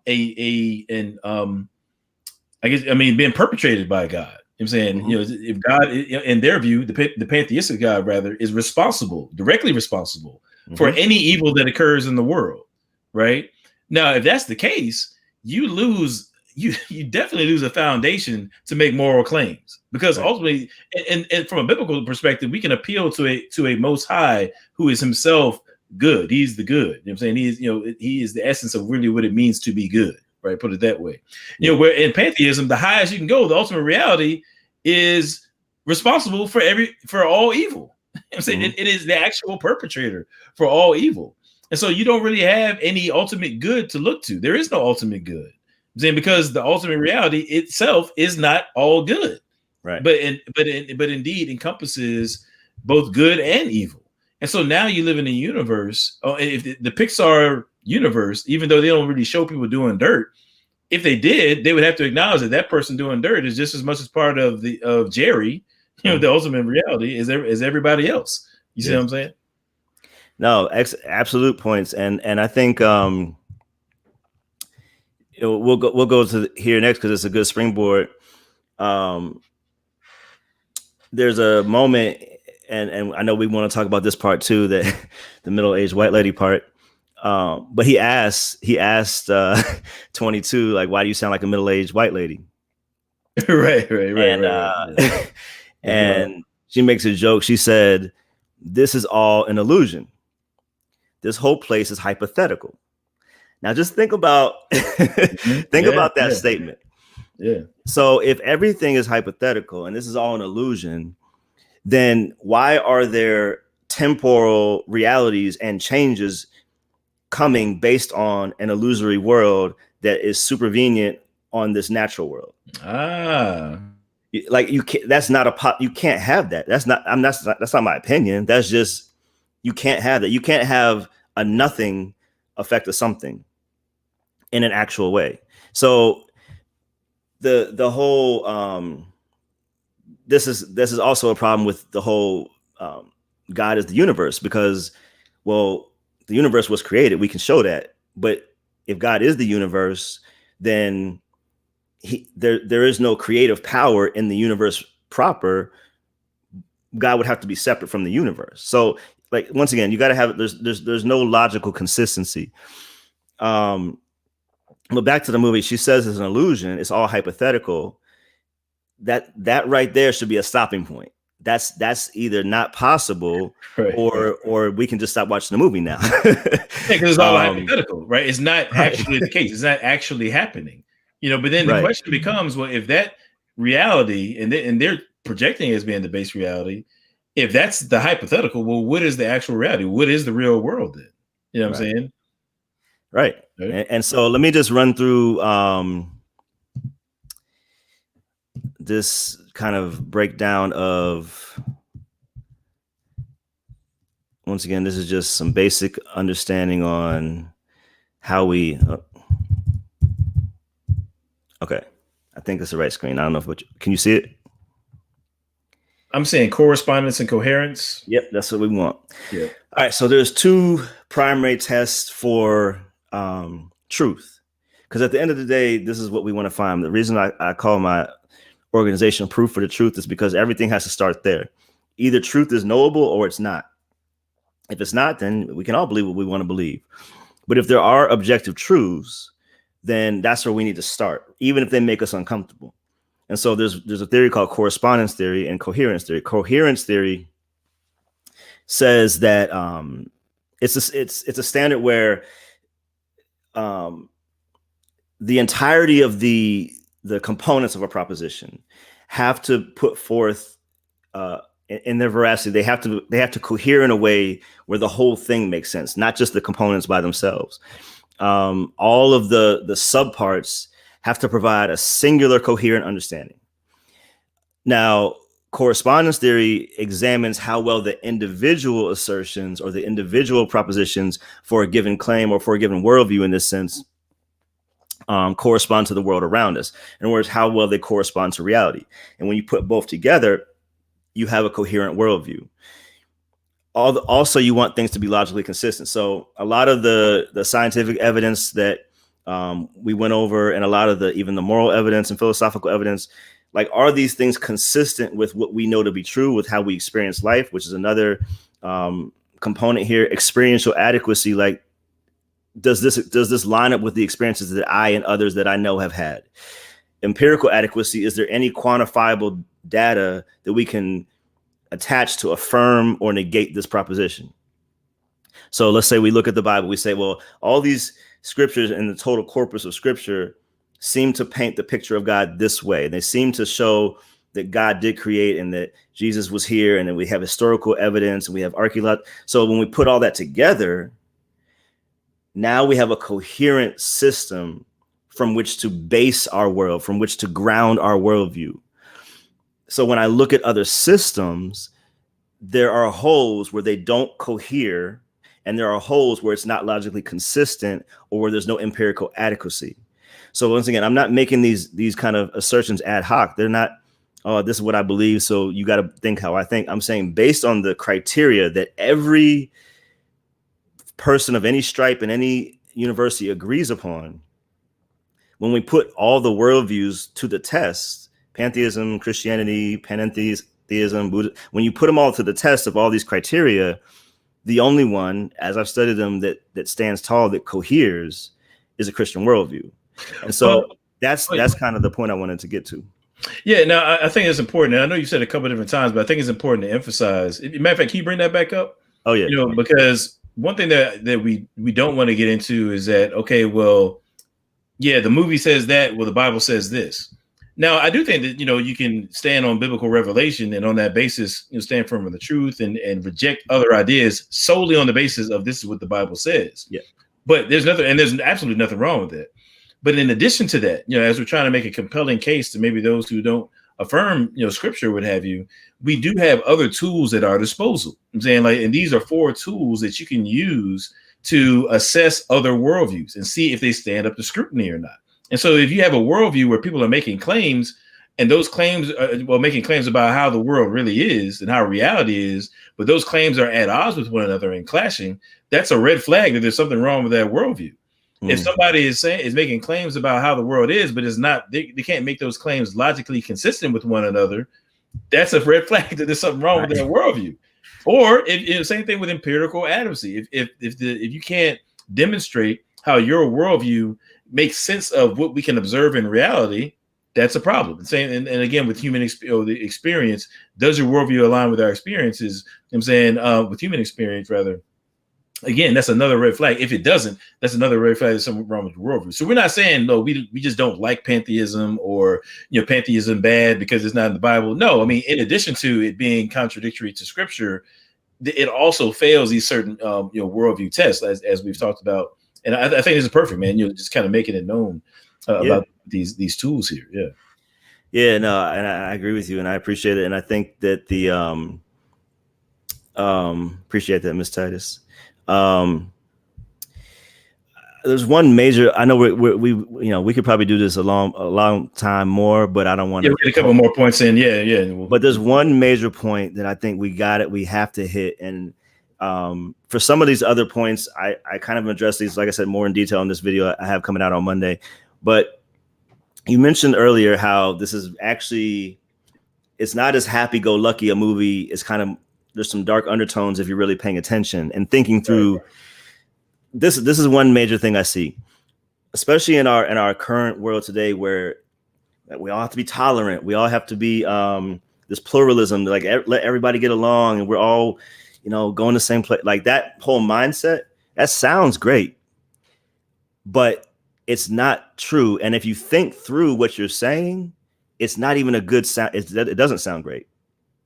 Not only does it not sound great, it's actually offensive, because some people think they're being, oh, let's include. But for you to say to a Muslim that a Christian can be alongside them and not have to align with what they believe, that's actually offensive to both people. You're disavowing the uniqueness of what I believe in the hopes of trying to be tolerant. But that's not tolerant. That's actually unloving, not loving. So another aspect in this movie that I thought about later was, if you haven't seen the movie, you might want to click off right now. This is a spoiler alert. So the way it kind of ends. Now I know it's like, oh, it's so beautiful ending. I've seen people talk about, oh, I had tears, but think about what happened. So Joe gets his body back, right? And that wasn't supposed to happen. They're playing Terry. And then he makes this decision when he gets back, and we've seen this. This is why purpose has to be grounded. Because I've heard so many stories of athletes win the Super Bowl, win the World Series, win the championship, and they say the next day is the worst day of their life, because they thought that championship was going to bring them this sense of joy, the sense of meaning, the sense of purpose that they had been searching for all their life, and it didn't. And what we know is that the only way that vacancy that's in each of us can ever be filled is in Christ. He's the only one that can fill that. And until you allow him to fill that, you're always going to search for something or someone or some substance to fill it, and it never will. So that goes without saying. But he realizes this big jazz moment, it didn't fulfill him. He said, what are we going to do next? She said, do it next night. And then every night after that. And he realizes, like, you know what? There ain't nothing really left for me here. Like, I don't really like it here. And because I don't like it anymore, I'm bowing out. He essentially commits spiritual suicide. He says, because I don't enjoy life anymore, because I'm not happy anymore, I'm going to give up my life, because the only reason I'm here is to be happy. I think it's a dangerous message to send to our kids, to anybody. And I just, like, I had to hit on that because you're right, bro. It's important. That's important. You know what I'm saying? Life is found in Christ. He is life. He said, I am life. So I can understand why somebody who doesn't have Christ feels that way or can feel that way. But what I want to encourage everybody is to make sure that if it's not you, that someone let them know that the void can only be filled by Christ. And you not only don't have a right, but there's no hope if you seek your life to be based about happiness and pleasure, because it's always going to leave you wanting. Ravi used to say that the worst place to be is not when you reach the limits of pain, but when you reach the heights of pleasure and found yourself wanting. That's the most lonely feeling. And until we understand that the foundation it undergirds the true purpose, which is to know Christ. And when you know Christ, you have true life, and you don't have to worry about this happy feeling, because life is no longer based about a feeling. It's based about a relationship. And so I think it kind of ended on a sad note, to be honest with you. I agree. Bowed out. I agree. Yeah. Now dig this though, right? Okay, so good stories are going to have, there's just basic framework. So there's building blocks that you find in every good story. I'm saying, now some of those building blocks, at least two of them, are going to be problems and solutions. You know what I'm saying? When you're watching a movie, you may have a bad guy, you might have, or maybe somebody might have an illness. I mean, there are different circumstances, but there's going to be a character, some sort of protagonist, and there's going to be a problem that arises. And that movie is going to revolve around how to resolve that problem. You see what I'm saying? Now, if you can mute your mic real quick. No, you're good. Now, when it comes to this movie here, I think what they're doing is, if you watch the movie, they present an erroneous a notion of what the human problem is, like the human predicament. You know what I'm saying, now think about it. They put some building blocks in place in the beginning of the movie. They're telling you, they're giving you their framework for the way that the world really is in this Pixar world, right? There's no God, there's no eternity. You know what I'm saying? You have the great beyond and you have the great before, but really what really matters, the centerpiece of what's going on here revolves around this life right here, what you do with this life. Okay. Now, the principal problem, you notice, because this notion of there's notion of lost souls that comes up in the movie. Okay, so now again, and if you're in the great before, you get these different personality traits, and you get your spark. And you're supposed to go to the earth, and you just kind of live that passion out. I'm saying that's kind of the mode you're just supposed to, the essence of your existence revolves around who you are and what you're passionate about and how you live that out in the world, right? Now, here's the thing. Now, then they present the problem. Okay, the problem, they have this notion of there being lost souls. Let me bring my screen up right quick, and this gets exactly to what you're saying. Okay, you have this character Moonwind. Okay, now that's the guy that with the beard, weird looking dude over here. It was to my right. I don't know if it's your left or not, but it's to my right. And so you got the main character here with the glasses, and you have the soul, this kind of like a soul in training, if you will, 22, and then you have Moonwind. And when Moonwind is first introduced, he's like, he comes in on this ship. You know what I'm saying? He's got like this ship that he's kind of driving around, or I guess sailing around the other world. I'm saying that's not, I think they try to stay away from her spiritual, but I'll just say spiritual. He's kind of like in the spiritual world, right? And he's got his band of friends. He's got like 3 or 4 friends. One of them is like a shaman. One of them is some lady meditating in Tibet. Another one is somebody who's like a spiritual healer and meditating in California. And this guy Moonwind is a physical person, but what he's doing, he's kind of in a trance, and that allows him to go into the spiritual world. And what him and his friends do, they all go around saving lost souls. That's what's going on in the movie, right? And I thought it was very interesting. Matter of fact, let me quote it in the. He says, when he first walks up, there's a lot I can say about it, but he refers to the main character in 22. He says, "Hello, my fellow astral travelers, because he gets into astral projection. If anybody knows what astral projection is a notion that you can leave your physical body and go about in the spiritual realm. I'm saying it's this notion of astral projection. You see that a lot in paganism and so forth. So he says, "Hello, my astral travelers," right? And he says, when asked who he is, he says, "We are the mystics without borders. We are committed to helping the lost souls of Earth find their way," right? And so he rides up in his boat, and then they go to this monstrous looking thing that's a lost soul, right? And the dude is like, "Well, it's a hedge fund manager." And this hedge fund manager is so consumed with obsessions and anxieties, he's disconnected from his body. He's a lost soul. And so what they do is they say, okay, now, we need to get this lost soul back home. That's what one of the mystics says. I think she was one of the shaman. And so they form a circle, and they do like kind of a dancing, trance-inducing type of seance kind of a thing. You know what I'm saying? And they say, we got to connect this lost soul back to his body. And then the monstrous shell disappears from around the guy in this spiritual realm. And you see the actual soul underneath.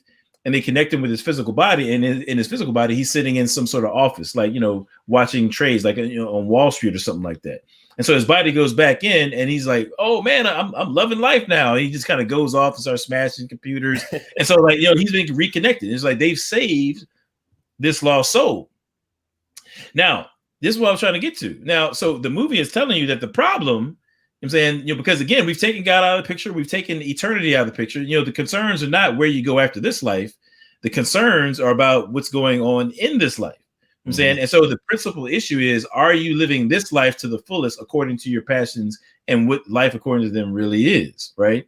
Now, if that's the problem, and the solution now is to just kind of, appreciate life for what it is, pursue your passions, what I'm saying? And if you get disconnected from yourself, reconnect with yourself, what I'm saying? If those are solutions, now again, because they've taken God out of the picture, the only resources they have to bring about the solution is themselves, human beings, right?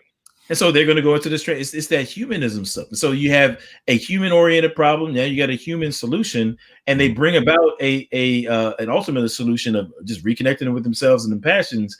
That just still you're situated right here in this life. And so now again, this goes back to what we were talking about before about foundation. So you've got this presentation of a problem. You got this human solution, and a solution that really only pertains to what you do in this life. And then after this life, you're going to get absorbed into the all anyway. That's starkly different from the biblical worldview. Yeah. You know what I'm saying? But again, let's say if Moonwind were to come into contact with somebody whose real passion is killing babies, killing infants, for fun, right? That's his spark. That's his passion. That's what kind of makes him feel alive. That's when he's in the zone. Maybe we can talk about the zone. You know what I'm saying? Then Moonwind would have his saving of that soul would be to reconnect a person with his true body to go out and do evil, right? When you don't have a foundation that's grounded, and there's no ultimate reality in that scenario to really discriminate between good and evil, because it's all a part of Jerry. It's all a part of the one, the all anyway. You know what I'm saying? And so again, these worldviews don't have the kind of teeth that they need to really deal and grapple with the real human predicament, which the Bible, which we see through biblical revelation. You know what I'm saying? Yeah. And thus they end up leading to these conclusions, you know what I'm saying, that are really kind of heinous. I mean, Moonwind should be going around saving lost souls, you know what I'm saying, and reconnecting, Charles Manson, I mean, there's all kind of directions we can go with that. You know what I'm saying? Yeah. That's where the movie is really centered around. You know what I'm saying? And so it introduces because they get off on the wrong foot about what the problem is, they end up off on the wrong foot in terms of what the solution is. You know what I'm saying? And and that solution falls far short of what you described in the gospel, what we see in the gospel. Man, no, that's good. And actually, that was one other point I had thought of. You reminded me of it. And so the one was how Joe made his decision. I'm gonna give this up, even after they gave him a second chance. But the other part is it's also near the end, and it's talked about how the spark is like your patch. It fills in when you're ready to come live, not when you find your purpose. And so that's a whole other thing. But to your point, it places the onus on each of us. It makes God's desire for us to live subservient to our willingness to live. You know what I'm saying? Like, God doesn't make mistakes. If he gives us life, it's because he wants us to have it. This veers very close into, open theism. And I don't know. So real briefly, it's thought like God is omniscient, but he just doesn't know what we will freely do in the future. Now, I don't want to get into like middle knowledge. I'm a proponent of that, and Molinism and all that, but that's different because that's talking about counterfactuals and what God knows what you will freely do if given a certain set of circumstances, not because he's ignorant of anything. It's just that we have free will. That's different than saying God does not have the possibility of specific knowledge at all. And so this is saying, like, I can change God's mind. My will supersedes his will. Even if he wants something for me, it's not up until I want it for myself that I can determine what he does. Like, you know what I'm saying? That like everything is about, like, as to your point, what does Joe want to do? What does 22 ultimately want to do? How do they want, like, she's been up in whatever, the great before for what, 500 years, they said, or something like that. Yeah, something ridiculous. Yeah, right. Something totally ludicrous. Right. Ran through Copernicus and all the people. And so right. I'm just saying it's also a dangerous notion for our kids to get this idea that, like, God is subservient to us and that my will, my happiness, my pleasure supersede everything. Right. And these, like, once again, if you just go watch the movie, you might laugh, you might cry. But if you take some pause moments, there's a lot of troubling things, a lot of not just problematic, but even dangerous, even dark, even detrimental. Well, yeah, I mean, because ultimately the state in real life, in the real world, the stakes are a lot higher than what we see in the Pixar world. I'm saying the stakes in the Pixar world is basically you can lose touch with your passion or lose touch with yourself, and you ultimately die, but you're going to be recycled anyway, or you're going to become one with the all. So there really is no ultimate, end all be all consequence. It is, you're done. That's it. That's the tragedy of the movie. in real life, you know what I'm saying, it's not that's not the case. I mean, there's a real God who we all have to stand before at some point. You know what I'm saying? And so if you're living your life according to Pixar, according to Soul, you know what I'm saying, you're gonna fall very much short, you know what I'm saying, of what it, of the real world. There's a deeper problem in the real world than what Pixar describes in the Soul. Now, I want to actually touch on something else real quick. I know we got to get out of here in a second. I've kept you for like 2 hours. Maybe we'll take a couple questions if you're cool with that, you know. But there's a couple different parts in the movie where they're suggesting they're implying certain things about the soul's relation to the body that I thought, and one of them was very, very interesting. Let me bring up this picture right quick. So 22, you know, that kind of soul and training character, if you will. At some point, 22 and the main character, there, you know, well, there's 22 right there to the left.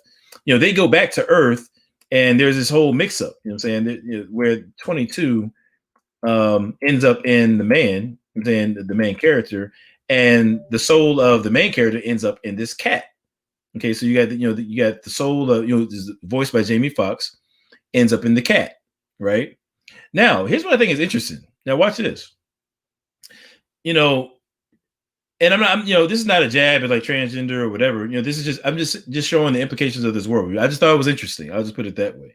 So there's this one scene where Jamie Foxx is in this cat, and they walk into his apartment. You know what I'm saying? So 22 is in his body, he's in the body of the cat, and they walk into his apartment, right? And Jamie Foxx is talking, right? And he walks into the sunlight, and all of a sudden he rolls over and starts purring and just like it's like uncontrollably. He just starts doing this all of a sudden, you know, because even though his soul is the soul of a man, he's in this cat, and so his soul is subject in some sense to the physical, you know, to that physical body of the cat, what that physical body would want to do, you know.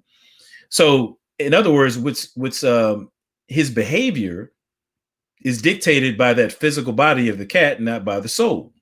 Now, what's interesting is I thought about when it comes to, if they're going to kind of push that, you know, so now we see the role of the physical body and the soul. I'm saying the physical body in the Pixar world has some say so in how we behave and who we are. Because in another part, you know, Jamie Foxx says to 22, who is in his body, is that you're me, right? So that physical body is me. And judging by what we see with him and the cat, you know, that physical body dictates, you know, how he is and how he behaves. Now, here's what's interesting.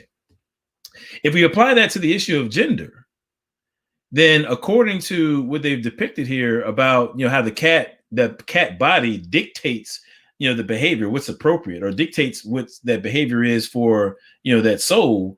Likewise, you would have to say that if you have a soul and you're in a man's body, then you're a man, right? If you have a soul and you're in a female body, then you're a female. Like in that one scene, they've actually X'd out this notion of transgenderism or gender fluidity and so on and so forth. No, you know, you've got to conform to your behavior, you know, corresponds to the physical body that you're in. I'm saying, and so therefore, you know, regardless of what somebody's internal disposition might be about who they are, according to Pixar, according to this movie, The Soul, you know, how your behavior is dictated by the physical body that you're in. And so that kind of X's out homosexuality, homosexual behavior, and all that kind of stuff. Now, I'm certain that was probably unintended, but I just think it's interesting that when you throw things in there, look at how, you know what I'm saying, that, you know, these things play out. You see what I'm saying? Absolutely. I was like, I was saying, I know it was unintended. They didn't think that one through. They didn't. I know they didn't. You know what I'm saying? I'm certain they did, because Pixar is known for throwing like transgender stuff in their movies, like they did with somebody mentioned earlier with you know, the movie Toy Story 4. You know what I'm saying? The main character, or one of the main characters, was, from my understanding, supposed to be, you know, transgender or reflective of transgender. And there's actually little snippets in there. I don't know if people caught it, but there's this like one playground scene where there's a little boy playing with the girl toy. And there's also another scene where you have two parents, you know, of the same gender in the classroom scene. So they're known for throwing stuff like that in there. But this scene with the cat undermines, you know, what Pixar has put in their previous movie, which I thought was pretty interesting. Because sooner or later, you accidentally come back to reality. There you go. Cool. But yeah, man, that's pretty much what I have. If you wanted to go to some questions. Yeah, man, we can just take a few minutes, you know, to answer some questions. You know, go ahead and throw some questions in the chat. You know, take about 5, maybe 10 minutes at the most. I know we've been getting at it, but this has been fun, man. I thought it was pretty dope, just giving people a different slice, a different perspective on some stuff that's out there in the culture, man. You know what I'm saying? But yeah, so go ahead and throw some questions in the chat. We'll answer super chats. We always try to get those first. And we certainly, if I miss any super chats, I hope I haven't. I've been paying as close attention as I should. But if I missed any, I apologize, and I want to say thank you for them. But yeah, go ahead and throw some questions in the chat. And I just kind of want to go back to something that I said, man. Like, honestly, for these reasons, this is why and I know it's going to sound harsh. I know it is. You know what I'm saying? But I just got to say it anyway. Like, I honestly felt that the movie was essentially pantheism and New Ageism in blackface. I'm saying that's kind of how I felt. Like, I felt like it had the black aesthetic. You know what I'm saying? And on the surface, I mean, you have black culture. I mean, you got the barbershop scene, and you got, the jazz. And so the main scenes on Earth revolve around like that black aesthetic. But at the end of the day, it was, the worldview at play in the movie doesn't really reflect, the black community. Like, I mean, I'm not saying that there are no pantheists or there are no New Ages in the black community, but if you're going to make a movie that is basically supposed to reflect our culture and our community, this certainly ain't it. You know what I'm saying? Yeah. This certainly ain't it. It's in other words, the blackness of this movie is really only skin deep. You know what I'm saying? It doesn't really go much further than that.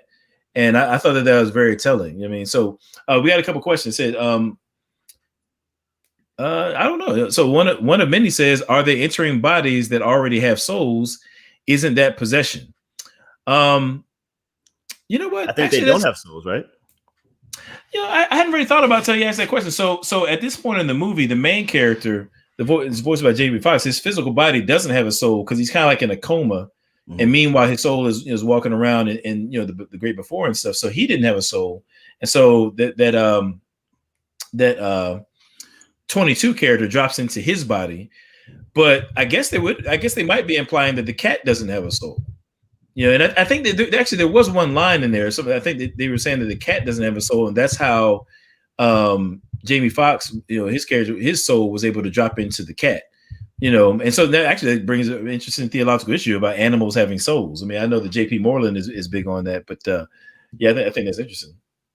Yeah, and I would say they don't have souls, and there's no indication for us to think that they do. There's one.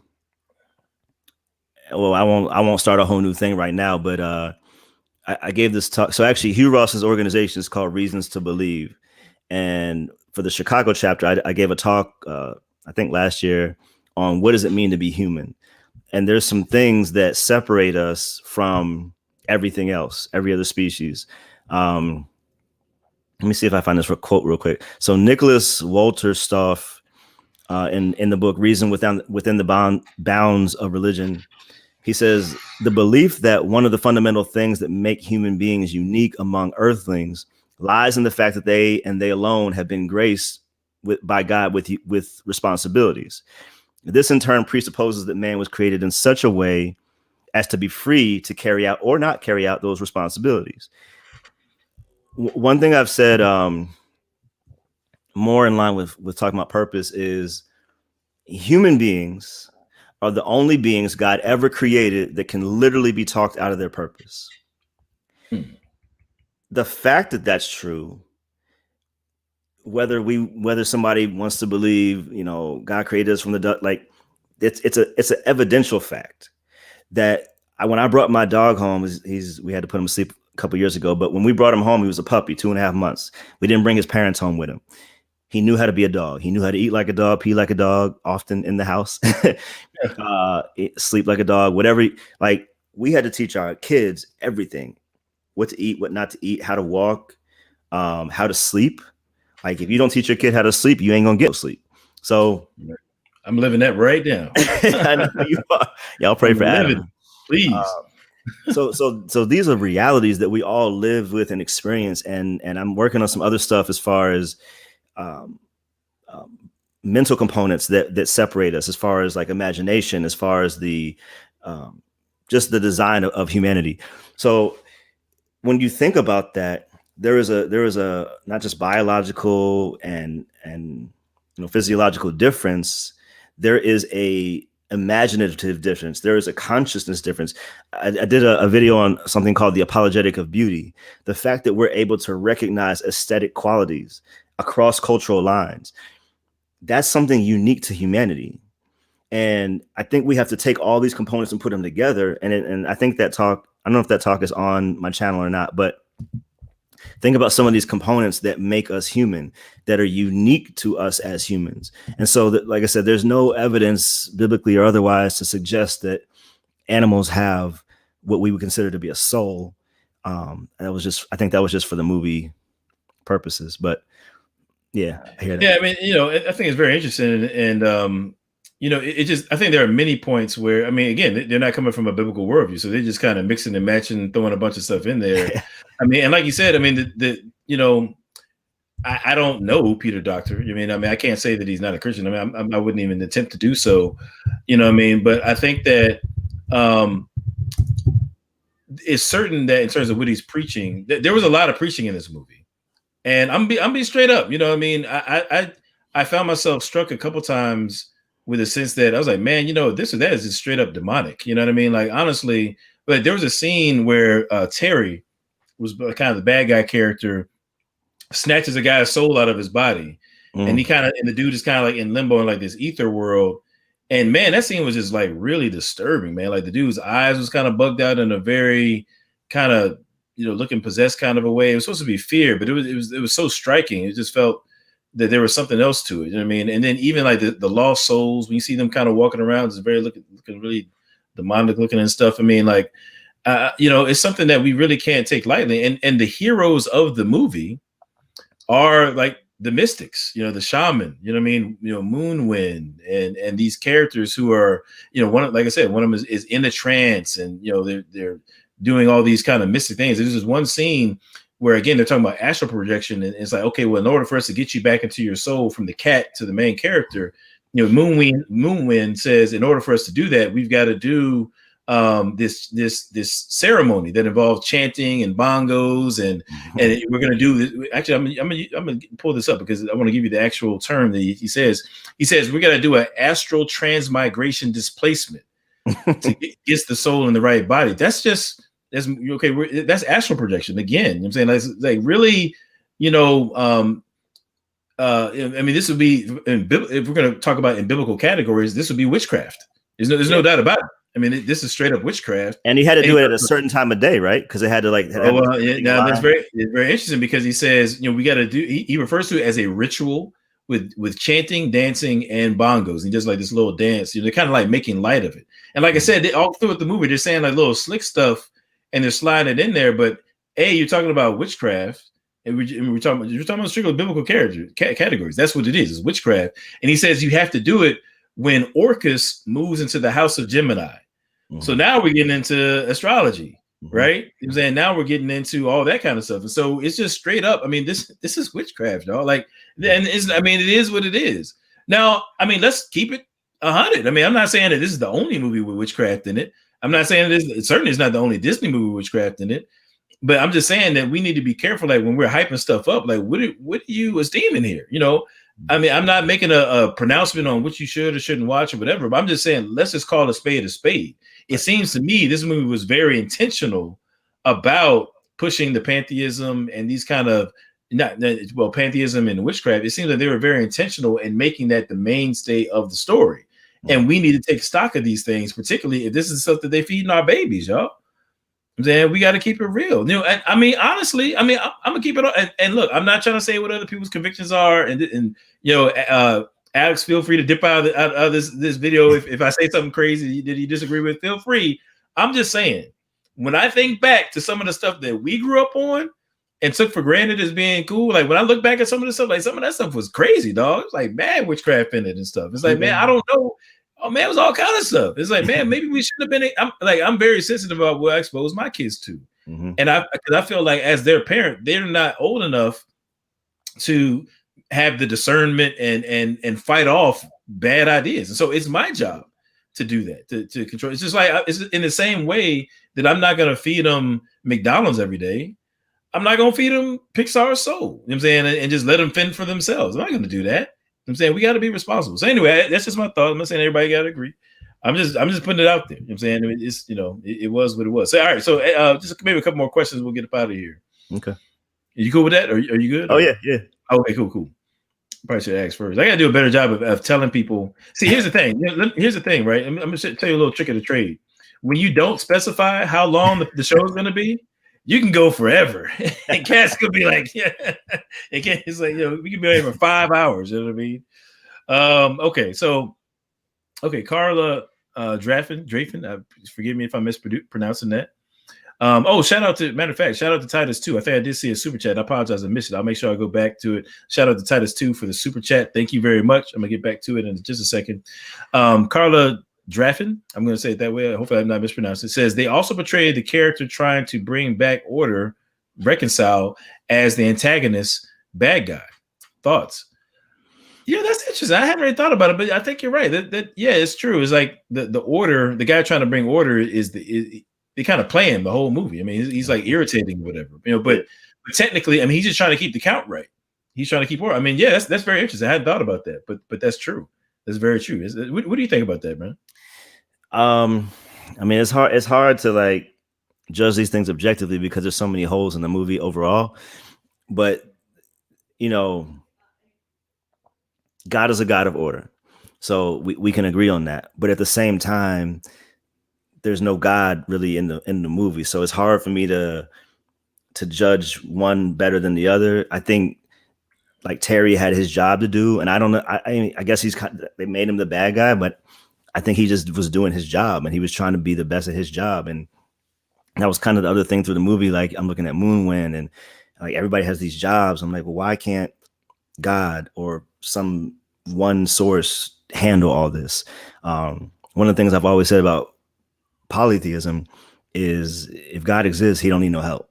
So the idea of Hinduism got what 30 million gods in its system. Yeah, I think it's right. Yeah. Like for what? How do you keep track? Like, right. If God exists, and even if you have that many, there's got to be an originator, and that's the only one I want to talk to. Well, then we get into Occam's razor, right? You know what I'm saying? Yeah. We're talking about explanations for the way the world is. We can shave off 29, million, you know what I'm saying, and just get to the one, right? 29,900,000 and whatever that is. Yeah.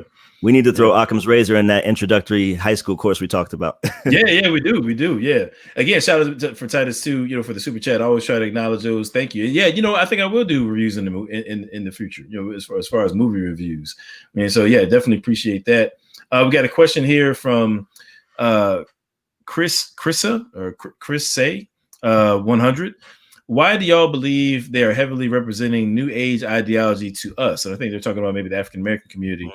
Why are they representing New Age ideology to us instead of Protestant Christianity? Don't most African Americans still identify as Protestant Christians? Yeah, it's okay. I'm gonna let you take that one, Alex, man. What you think, bro? I mean, you hit this earlier. You basically said like you didn't feel like it represented the African American community's beliefs, which is like the guest is saying more often than not Protestant Christianity, right? And so why I can't answer why. I can answer why probably from a marketing angle, because that's what's popular right now. Not necessarily in the Black church, but in the church pejoratively. And so there's a lot of New Age stuff that's crept in to society in general, but in the church overall, and at least in the West. And so there, marketing sometimes drives ideology. And we already kind of did the background on the writer himself, regardless of what he professes. But I think this is what is hot to market. I don't think anybody would be that hot about a movie where dude just went to church on Sunday and mama was praying on the altar and he came out the coma. And but I mean, I know you're laughing, but actually my mom said something interesting. We were talking about this earlier, and she was like, "You in the Black movies that are coming out now, you do see like this absence of reverence for the church." But absence from of just Christian themes in general. Like we're seeing the absence of that. I think the last shot we had was Medea. Oh wow, Carla Draffin. Thank you wow. for the super chat. Wow, I'm humbled. All I can do is say thank you. God bless you. I'm glad you're here. You know what I'm saying, and not just for the super chat, but I'm glad you're here. Enjoying it, man. I truly appreciate that. Thank you very much. Thank you very much. God bless you. So yeah, there was something else somebody said too. Now I was gonna leave this alone, Alex. I promise you.